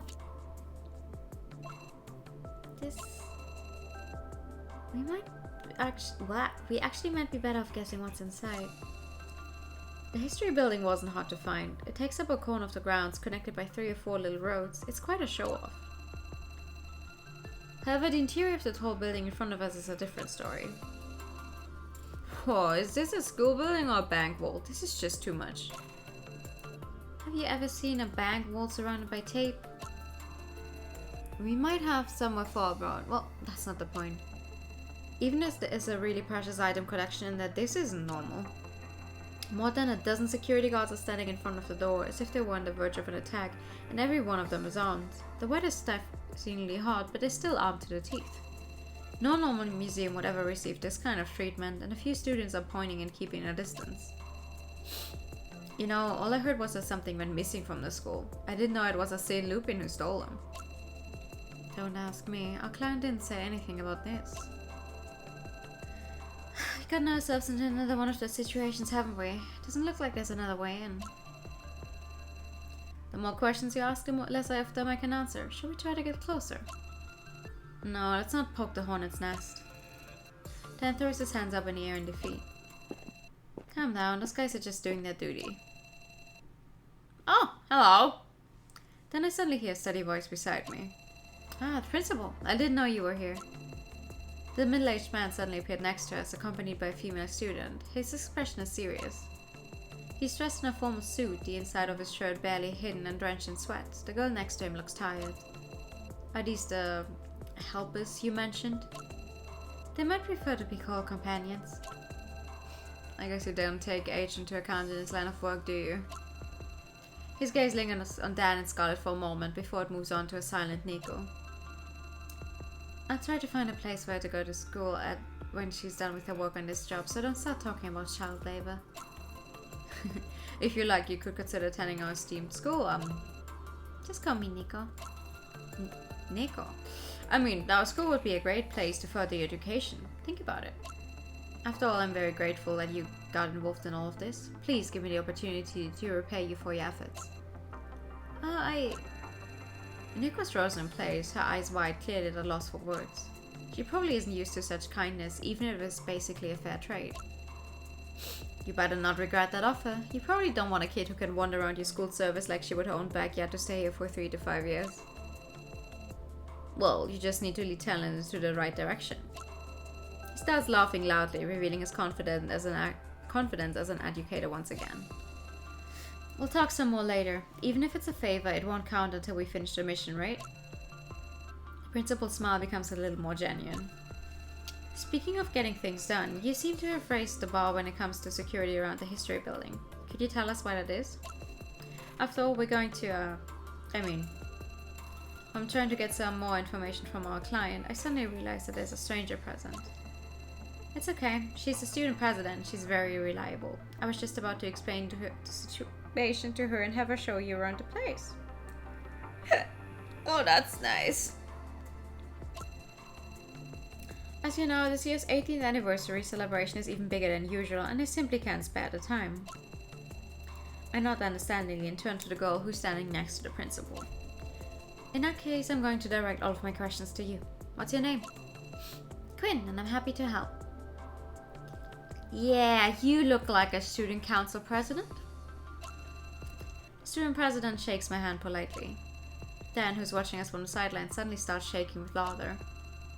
You seem to be a pretty lucky guy, manager. What's your secret? Idiot. You realize there's a time and place for cracking jokes, and this isn't one of them. No harm done, but time is of the essence, so I'd like to answer your questions quickly. The principal suddenly regains his composure and takes a step closer. Caught up in a sudden change in atmosphere, everyone huddles closer together. Shortly after entrusting you with this difficult task, we had another case of items going missing. The guy looks kind of like Wolverine. Yeah, we've been saying that ever since we first saw him in this game. He looks so much like Wolverine. It's so funny. And the best thing is, the first time and the second time he showed up, you couldn't see his whole sprite. You could only see like the sprites and a little blackened out at the top. And he still looked like Wolverine. It's really... Allow me to make a reasonable assumption here. That's why you stationed so many security guards at the history building? Like a silhouette? No, it's like, you know, when people are not speaking, they're already a little gray, but they just made a gradient, and the darkest spot was just the head, and then it slowly faded out. So you could see the outline, you could see the outfit and a bit of the color, but most of the head was like blacked out. Yeah, it's correct, ma'am. This time the theft occurred in the history building. It's a pretty big issue, isn't it? There's some really valuable items in there, right? Pretty big issue pretty much covers it, but please keep it confidential for the time being. The middle-aged man smiles grimly, and now I have an inkling as to why the two of them are so mentally exhausted at this point. Wait, it's Grimely, isn't it? The item that went missing is an archaeological artifact of national importance, a true treasure. Everyone is stunned. Quinn is wearing an embarrassed expression. This isn't something that is easily admitted after all. We immediately investigated the surveillance video, but as you know, we'd already asked you for your help long before that. I'm guessing that must have had a rather unusual reason. It was the only thing that was plucked out of its glass container, which is probably a blessing in disguise. But this artifact was supposed to be on display at the festival the day after tomorrow, so it really is the worst case scenario. It's not good. Can we get a closer look? Sorry, maybe not today? In addition to the glass container, the air conditioning in the showroom is messed up. We just had experts come in today to overhaul it. If we don't restore a consistent temperature again soon, we run into major problems with several of the older exhibition pieces. So that's why it's so warm in there. That's one hell of a storage condition. We already have the best possible security surveillance in a history building. Who could have ever seen this coming? The only thing left to do now is to try and solve the most critical situation first. They're estimating that they'll be able to fix the entire system today, but there may be some delays. Could you possibly come back here tomorrow to have a look around? I understand, there's no way around it then.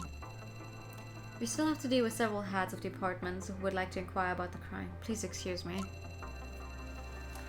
I don't think it's a good idea to use a phrase like inquire about the crime in case someone hears you. I can't help but smile bitterly. You've had a lot of bad luck recently, but the more you get used to it, the calmer you'll be. Ignoring Dan's rude comment, the principal wipes his brow again, then takes his leave. The student council follows suit. Wow, they're really something. A cursed over for 1 minute. Also, good evening. Hi.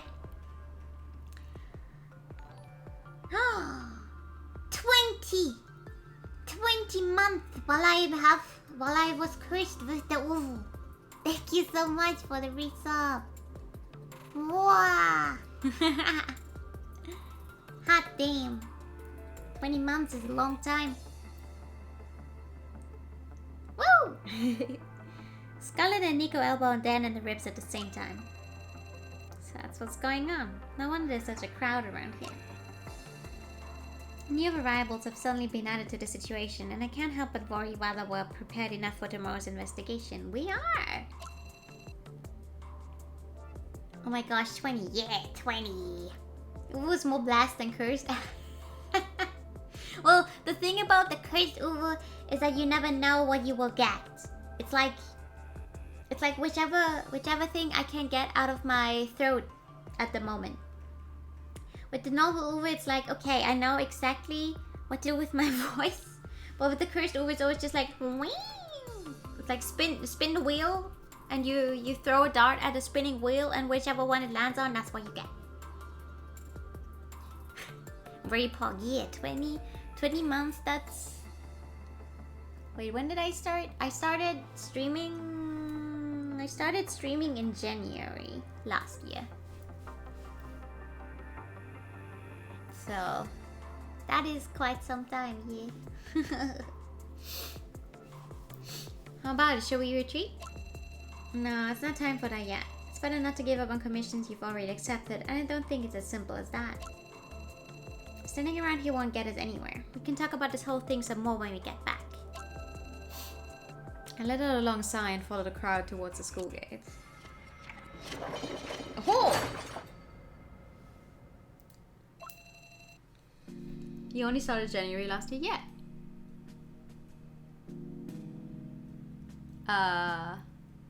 Yeah. No, 2021. Oh my god. And listen, Corona fucked up my feeling of time so badly. But I started on the... What was it? The 2nd? Or the 4th? Wait, what was my debut? It was right after the New Year's, that's for sure. Because I remember being over at Friends for the New Year, and then I was like, oh my god, you guys, I'm debuting tomorrow.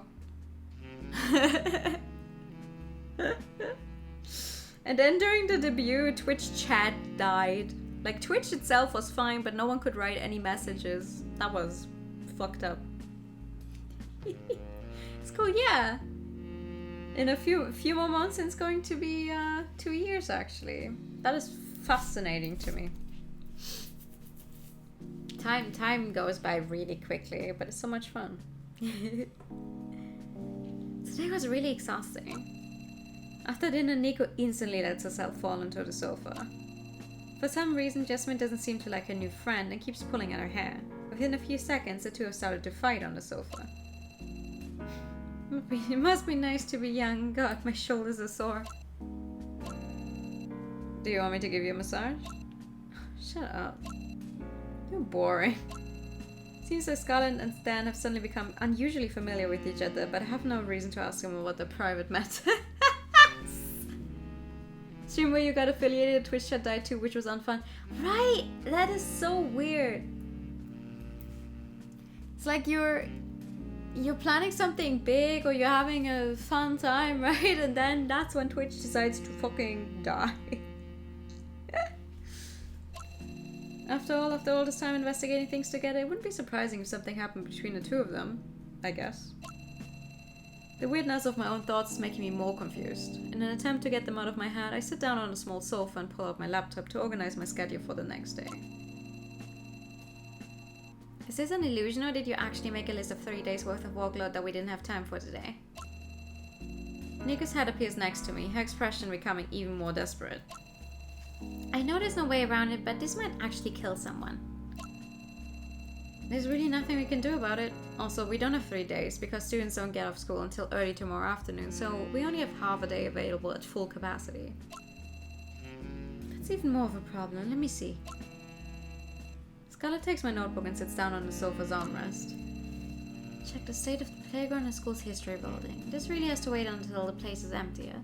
Go to the school building, ask the students for information about who could have done it. That shouldn't be a problem. The girl named Quinn probably knows more. We should ask her some questions. Exactly. Then on to the mountain to confirm the situation. Well, that's fine, even though I don't know what you want to confirm exactly. Check the condition of the fence and if possible, talk to a nearby janitor or something. I know it's a little hard to strike up a conversation, but I'm really worried about those traces in the area. It is pretty much a pile of shit. Please stop using that word. Half a day should be more than enough for that, so what's the plan? Nico is very mature and shuts the others down mid-sentence. I think it would be best to split up so we can cover more ground. We don't want someone to get overworked just by checking out a couple of locations. I agree. Nico, could you take over the playground? Simple job. Fine. Then I'll go and find Quinn and ask her to take me to meet her classmates. Play to the advantages, right? I hope the two of you together don't get the boys too excited. Shall we swap?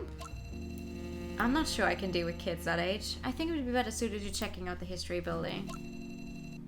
That leaves me with the warehouse.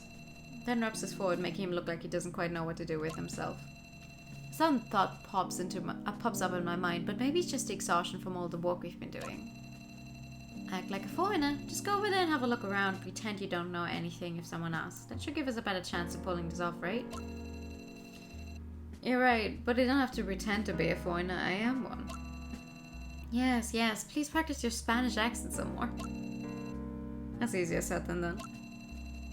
Even if we split up, this is still a lot of work. What else can we do? Get Jasmine to help us out?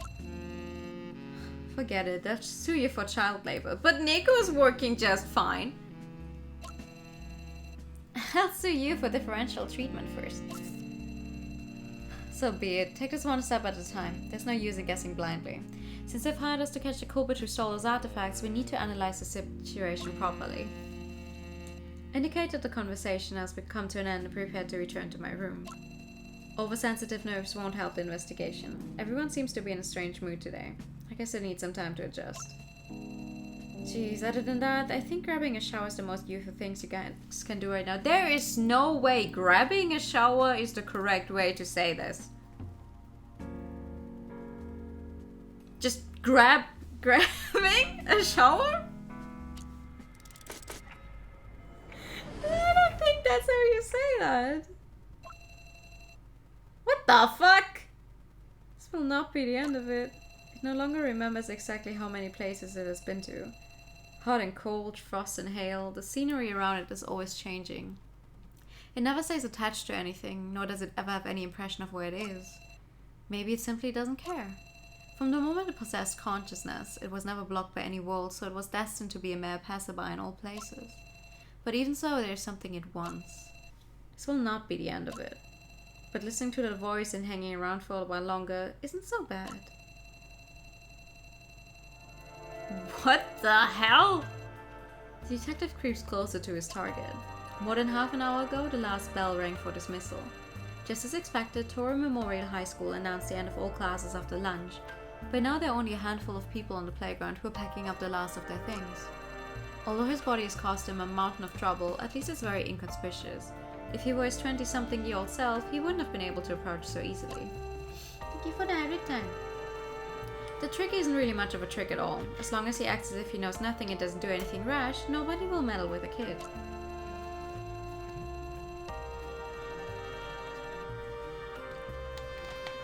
It's an exclusive privilege of his age.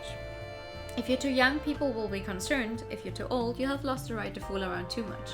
A young, tousled-haired kid will mostly be avoided. To be fair, even if they often bicker with each other, Justin doesn't dislike Nico. She's just not very good at showing concern and a little too good at solving problems her own way.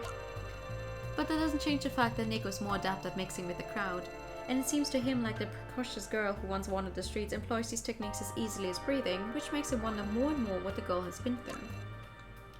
Orphanage. Stone mentioned that word, and Justin can more or less guess where the story might go, but even though he's curious, his gentleman's heart won't allow the detective to go straight to Nico and ask for the truth.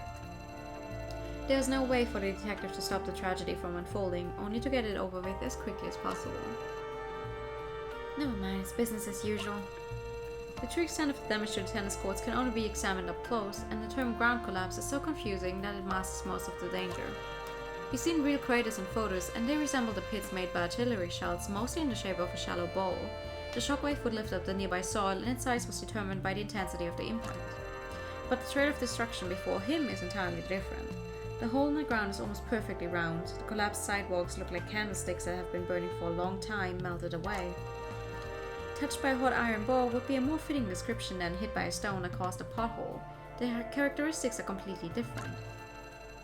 He doesn't know if the school already sent someone to clean this mess up a little, or if the pit is in its original state.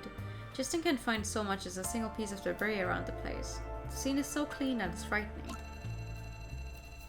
Even though everything is made of concrete, a destruction like this would never have been so orderly. What's more, there's no trace of a culprit or even just a single piece of debris. Looking at the slope of the nearby mountains, a landslide couldn't have caused this, while a meteorite would have broken apart.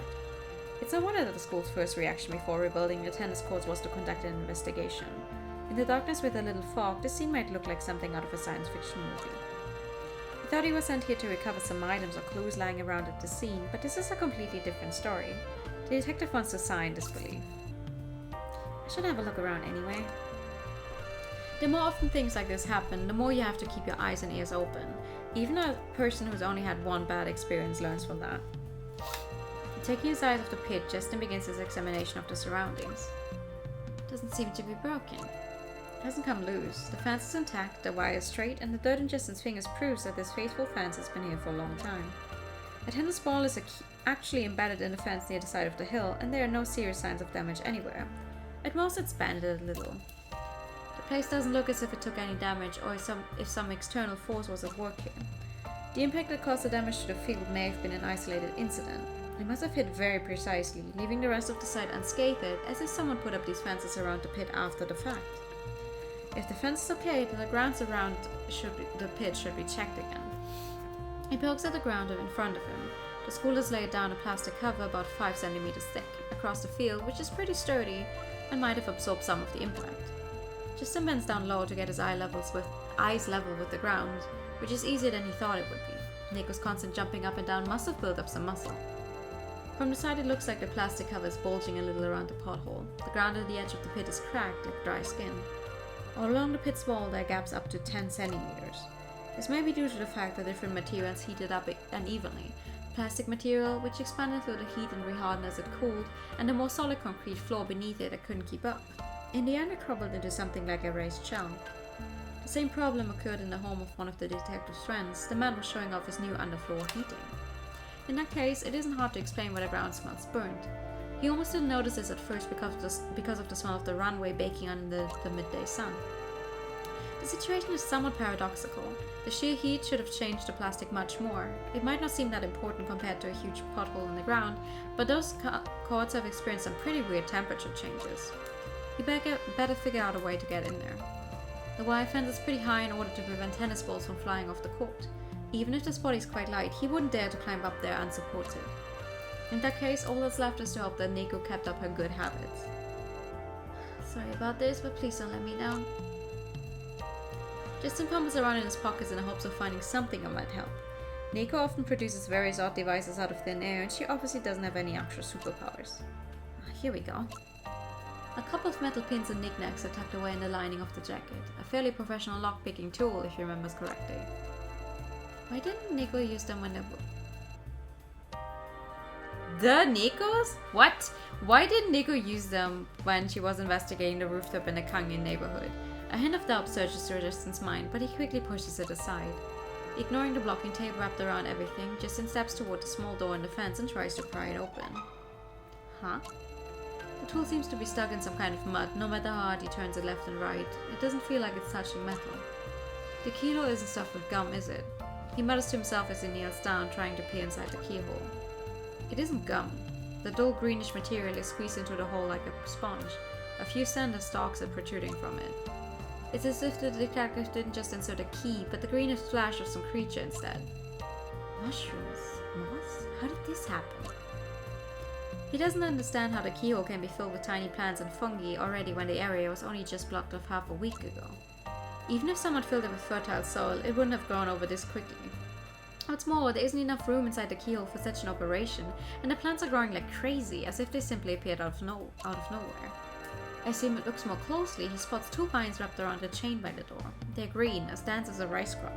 From further away, it might look as if they were infested with aphids. Something isn't right here, and the detective feels a slight chill go down his spine. In this state, it wouldn't be possible to open the door even if he had a key. Justin takes out 2 thinner metal pins from his pocket, intending to poke the fungus and moss out of the keyhole bit by bit. However, things rarely go as planned. Another power outage, and at the worst possible moment. The school's electrical system really is fragile. For some reason, Justin's heart is beating a frantic rhythm against his chest. The detective didn't have anything to do with the power outage. It feels like something is gripping his heart, and he can't even continue working on the door in front of him right now. The hell is this? Trouble doesn't stop there. Hey, what's up, man? Huh? Unexpected voices ring out behind him. How come things never go smoothly? Haha. I mean, maybe the power outage... Maybe the power outage is not just a power outage, but more of a universal thing. Because whatever the fuck it is that Jasmine is doing that got us, you know, to come back here in time. Wait, maybe we're not fully back in time. That's why it's all grown over. Something happened to this school and they had to close off that place. So we're just experiencing this as if we were there, but in actuality she can't actually hold up that entire process.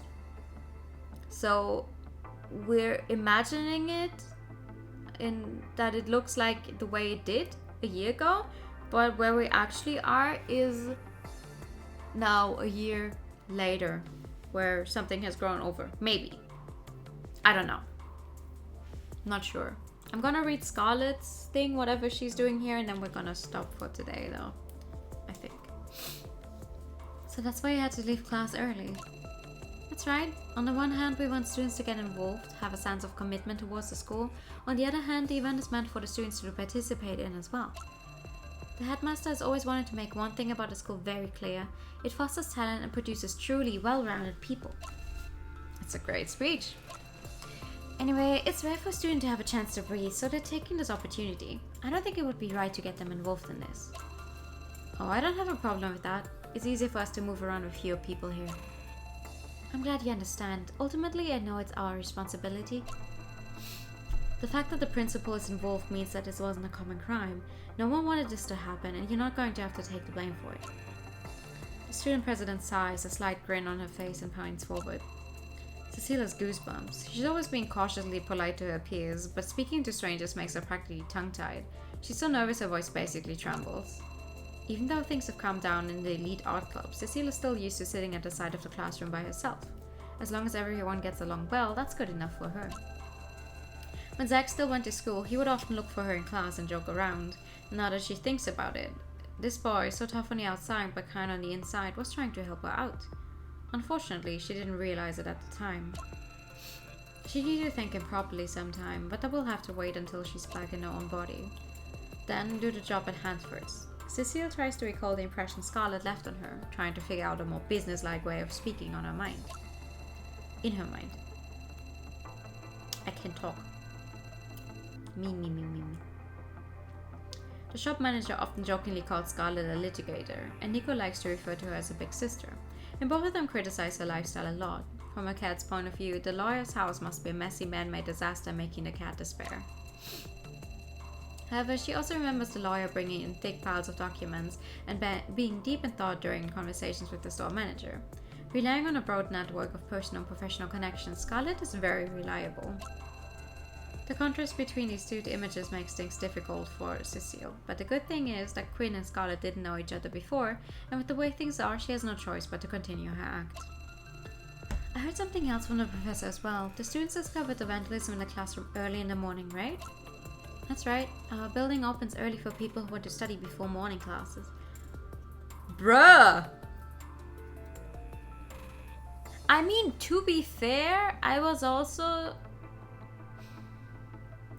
never had a long way to go to school. But I hated when I would only arrive like, I don't know, maybe 5 minutes until class, because I like to arrive and then have some time to sit down, calm down, right? So even though I lived really close to the schools, I would be there like half an hour early, but that half hour was spent with getting there, sitting down, taking my time, and not studying even more. What the fuck? How early are we talking? 6 a.m. sophomore class on this floor. Most students follow a normal routine though. You could have skipped that last part of the sentence. You were almost never on time. No, I had to be. I did because I wouldn't even have had any excuses like, oh, my bus ran late because I didn't use the bus. I was like a 5-minute drive away.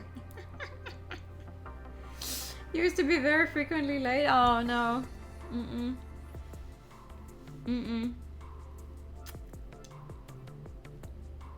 What exactly was vandalized? Tables and chairs appear to have been destroyed at the scene. Are they still in the classroom? The tables and chairs have been removed to be repaired. They're badly damaged and currently unusable. However, I haven't been in there either and I don't know any further details. It would be best to ask the class who first noticed what happened. Let's do that then. Quinn pushes open the classroom door. The lights seem to be switched off, but the sound of frantic footsteps soon approaches. Is it the president? Now it's middle school student again. But, bruh! What is this, a middle school or high school? Oh, whoops, my feet were running late. I mean, you know the teachers who would get mad if you don't have a proper excuse? They're like, oh, if you're going to lie to me, at least think of something, I don't know, something better. I would just straight up say like, oh, I overslept. What do you want me to say? Like, they're going to be mad at me anyway. So I just said, yeah, well, I overslept, sorry. Move on with your day. A small male student pokes his head out of the classroom door. He must have deliberately stayed late after school. Why don't you turn on the lights? Reading in the dark isn't good for your eyes. The plug has been pulled on the whole building. No lights is okay, but no ventilation is kinda killing me. I'm sorry, I didn't know that would still be a problem. Hey, do you need to talk to Wang? If you didn't even know about this, maybe it's not too big of an issue. Right, I'll go down and ask Wang what's going on. Quinn frowns, rubbing her temples. Her expression doesn't change as she quickly leaves the classroom. Wang must be the janitor in charge of this building. Judging by the way she reacted, Quinn must be pretty used to dealing with practical matters such as this. When Cecile was growing up, her impressions of students from schools like this one was very different. However, it's always a good idea to finish your task before leaving to handle another one. The teacher didn't like because she was short-tempered. I used to notice she got late because late for 5 days you get punished with detention. On Friday she had 3 classes, so you used to skip on Friday and just read encyclopedias and do homework in the library. Oh my god! That's genius though. That's genius! Honestly, if they just give you no, that's not true. I got detention like twice. One was because I didn't do my homework too many times. And then they give you detention where you have to sit for an hour and copy a text. And the text is really long. So it's like, you know, you have to be there for an hour and copy the text. And when the hour is up, you can leave. You don't even have to finish the text. So most people didn't really bother to fully finish writing the text. I did. I finished the text before the hour was over, and I was like, well, I finished the text, and then they let me go. I mean, I didn't finish it that much more quickly. Maybe 15 minutes. So on the one hand, it wasn't really worth it, but on the other hand, I felt very proud of myself. It's not like I started doing homework more often after that. It's like, oh no, whoa, I have to stay for 1 hour to write down a text. Oh no, and it's not, and we were not isolated. We were like 20 people in that room because they only had one teacher to really look after us who was not busy, right? Stupid. This boy's flamboyant appearance reminds Cecile of Zach and Justin. Even his subtle impudence is similar to theirs. Sorry, she's always a bit careless with her work. The boy's wearing a grin. He's probably seen the seemingly calm student president make a mistake more than once.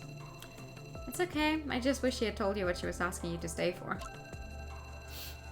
Such drastically different set of rules for the rest of your life, right? So, course, the class has been on edge lately because of the whole thing, and it's hard to even stay focused enough to study. We're really glad that the school asked you to help us with the investigation. The information gap makes Cecilia a bit uncomfortable, but she decides to push on. These days, students have to deal with a lot of pressure. As an adult, I want to do my best to help out.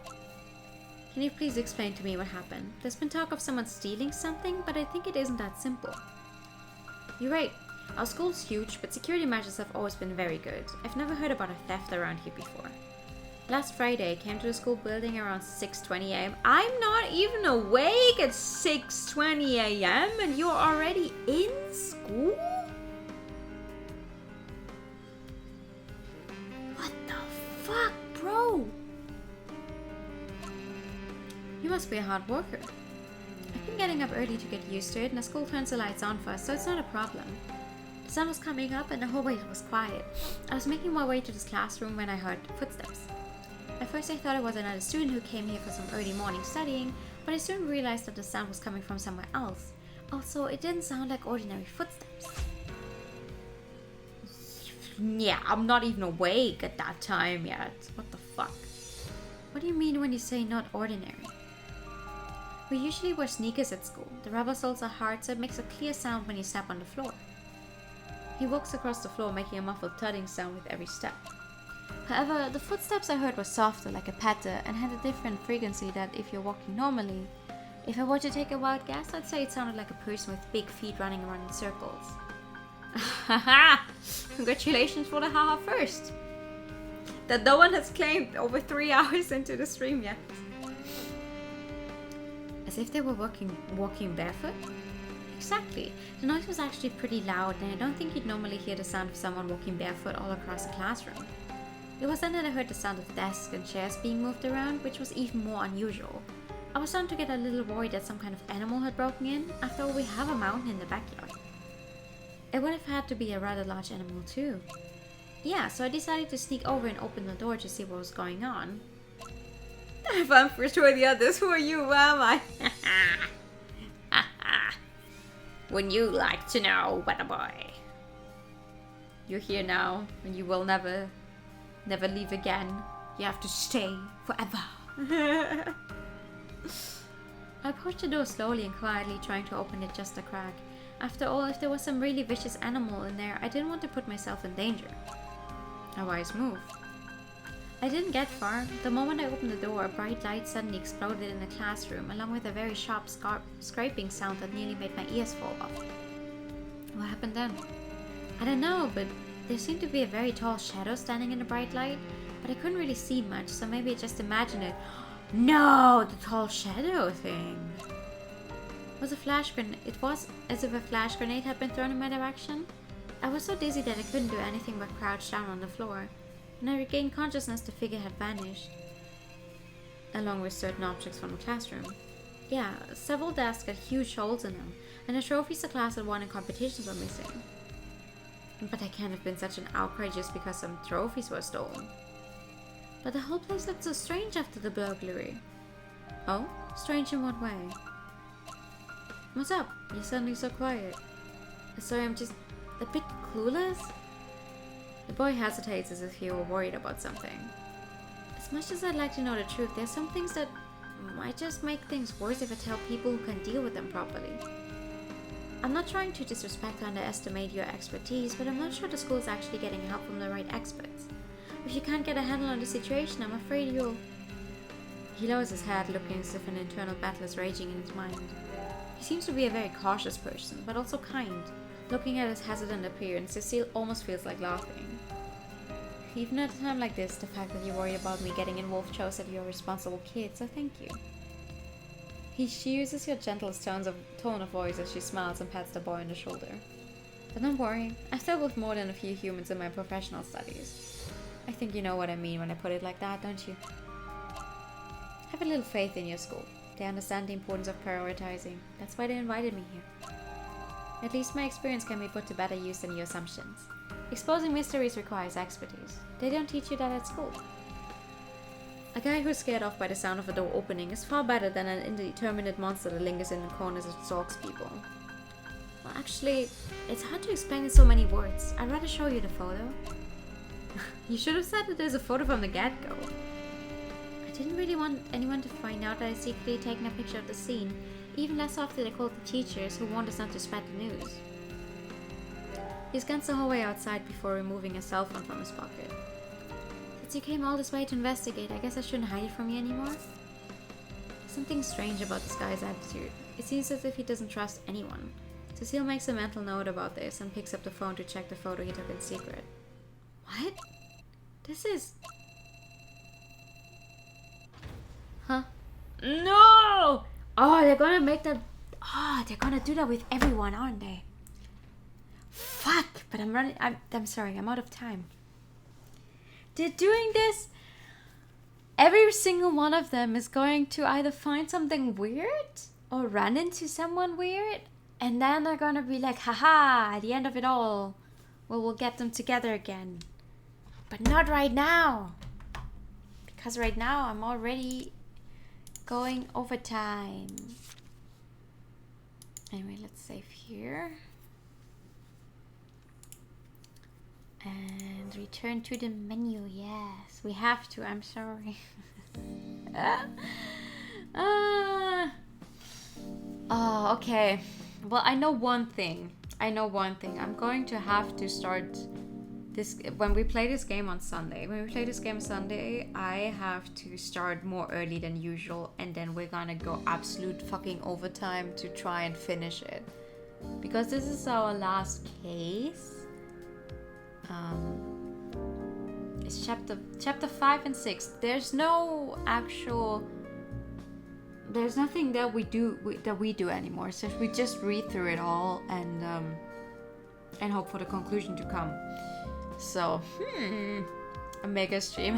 I mean, I don't think it's gonna hold up with some others we've done. Like we've already played the game for 23 hours. We've already played the game for 23 hours, and it said something around like 20 hours if you play it for yourself. And you know, I always have to count a little more because we're streaming. So let's say people usually have around 20 hours. Maybe definitely another full stream, and definitely another 3 hours, if not more. I would guess maybe another 5 hours on stream if we really only focus on the game. Reading out loud time, yeah. It's a little confusing. I'm not sure, because usually when I look for visual novels and go, okay, how long has it taken other people to read these games? But yeah, How Long to Beat says the main and the extras around 21 hours.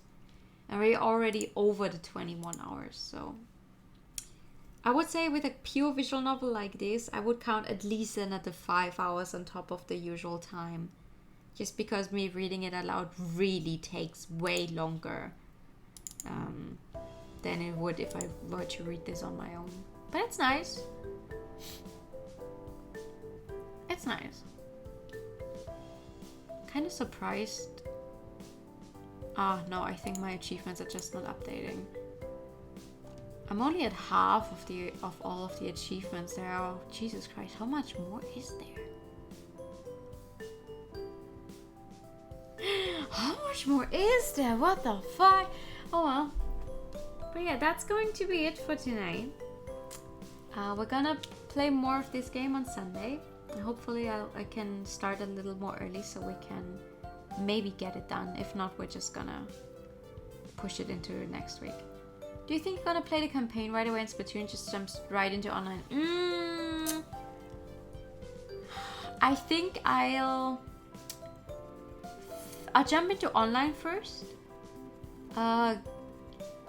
Okay, so what I'm gonna do is I'm gonna import my save data from Splatoon 2, see what that gives me, what kind of level that puts me out on, whatever, I don't really know. Then we're gonna do some online, just because I want to see what that feels like, what stage is on. And then I'll look into the campaign. Problem being just, I was so bad at the Octo expansion in Splatoon 2. I had a friend play it because it forces you to play specific weapons sometimes. And I'm not, as much as I pride myself on being good at Splatoon, I'm not good at a lot of different weapons. If they force me to use a sniper, oh god, it's not good. Thank you for another 100 time. But yeah, like I said, I'm not sure if I can actually start Splatoon on Friday, because I will only be getting home very late and then will be extremely tired. I'm just hoping that the game actually delivers on time. I've had Splatoon 3 pre-ordered since November last year. If someone fucks up my pre-order and doesn't send it out to me on time, I'm going to be so mad, so hacking mad. But yeah, it's only 2 more days. And then we can play Splatoon. And then I'll have to think of a few more games to start next week. But for now, let me actually set up a raid. Because Sagi is playing one of my favorite games ever, which is Valhalla. Anytime someone's playing Valhalla, I'm just like, oh, I need to see. I gotta see. I love Valhalla. So close, yeah. Thanks for the stream though. Thank you guys for coming. I wish you all a very, very good night. I'll see you on hopefully Friday evening. If not Friday evening, I'll see you on Saturday for Splatoon. Have a nice rest of the day. You too. Good night. And bye-bye.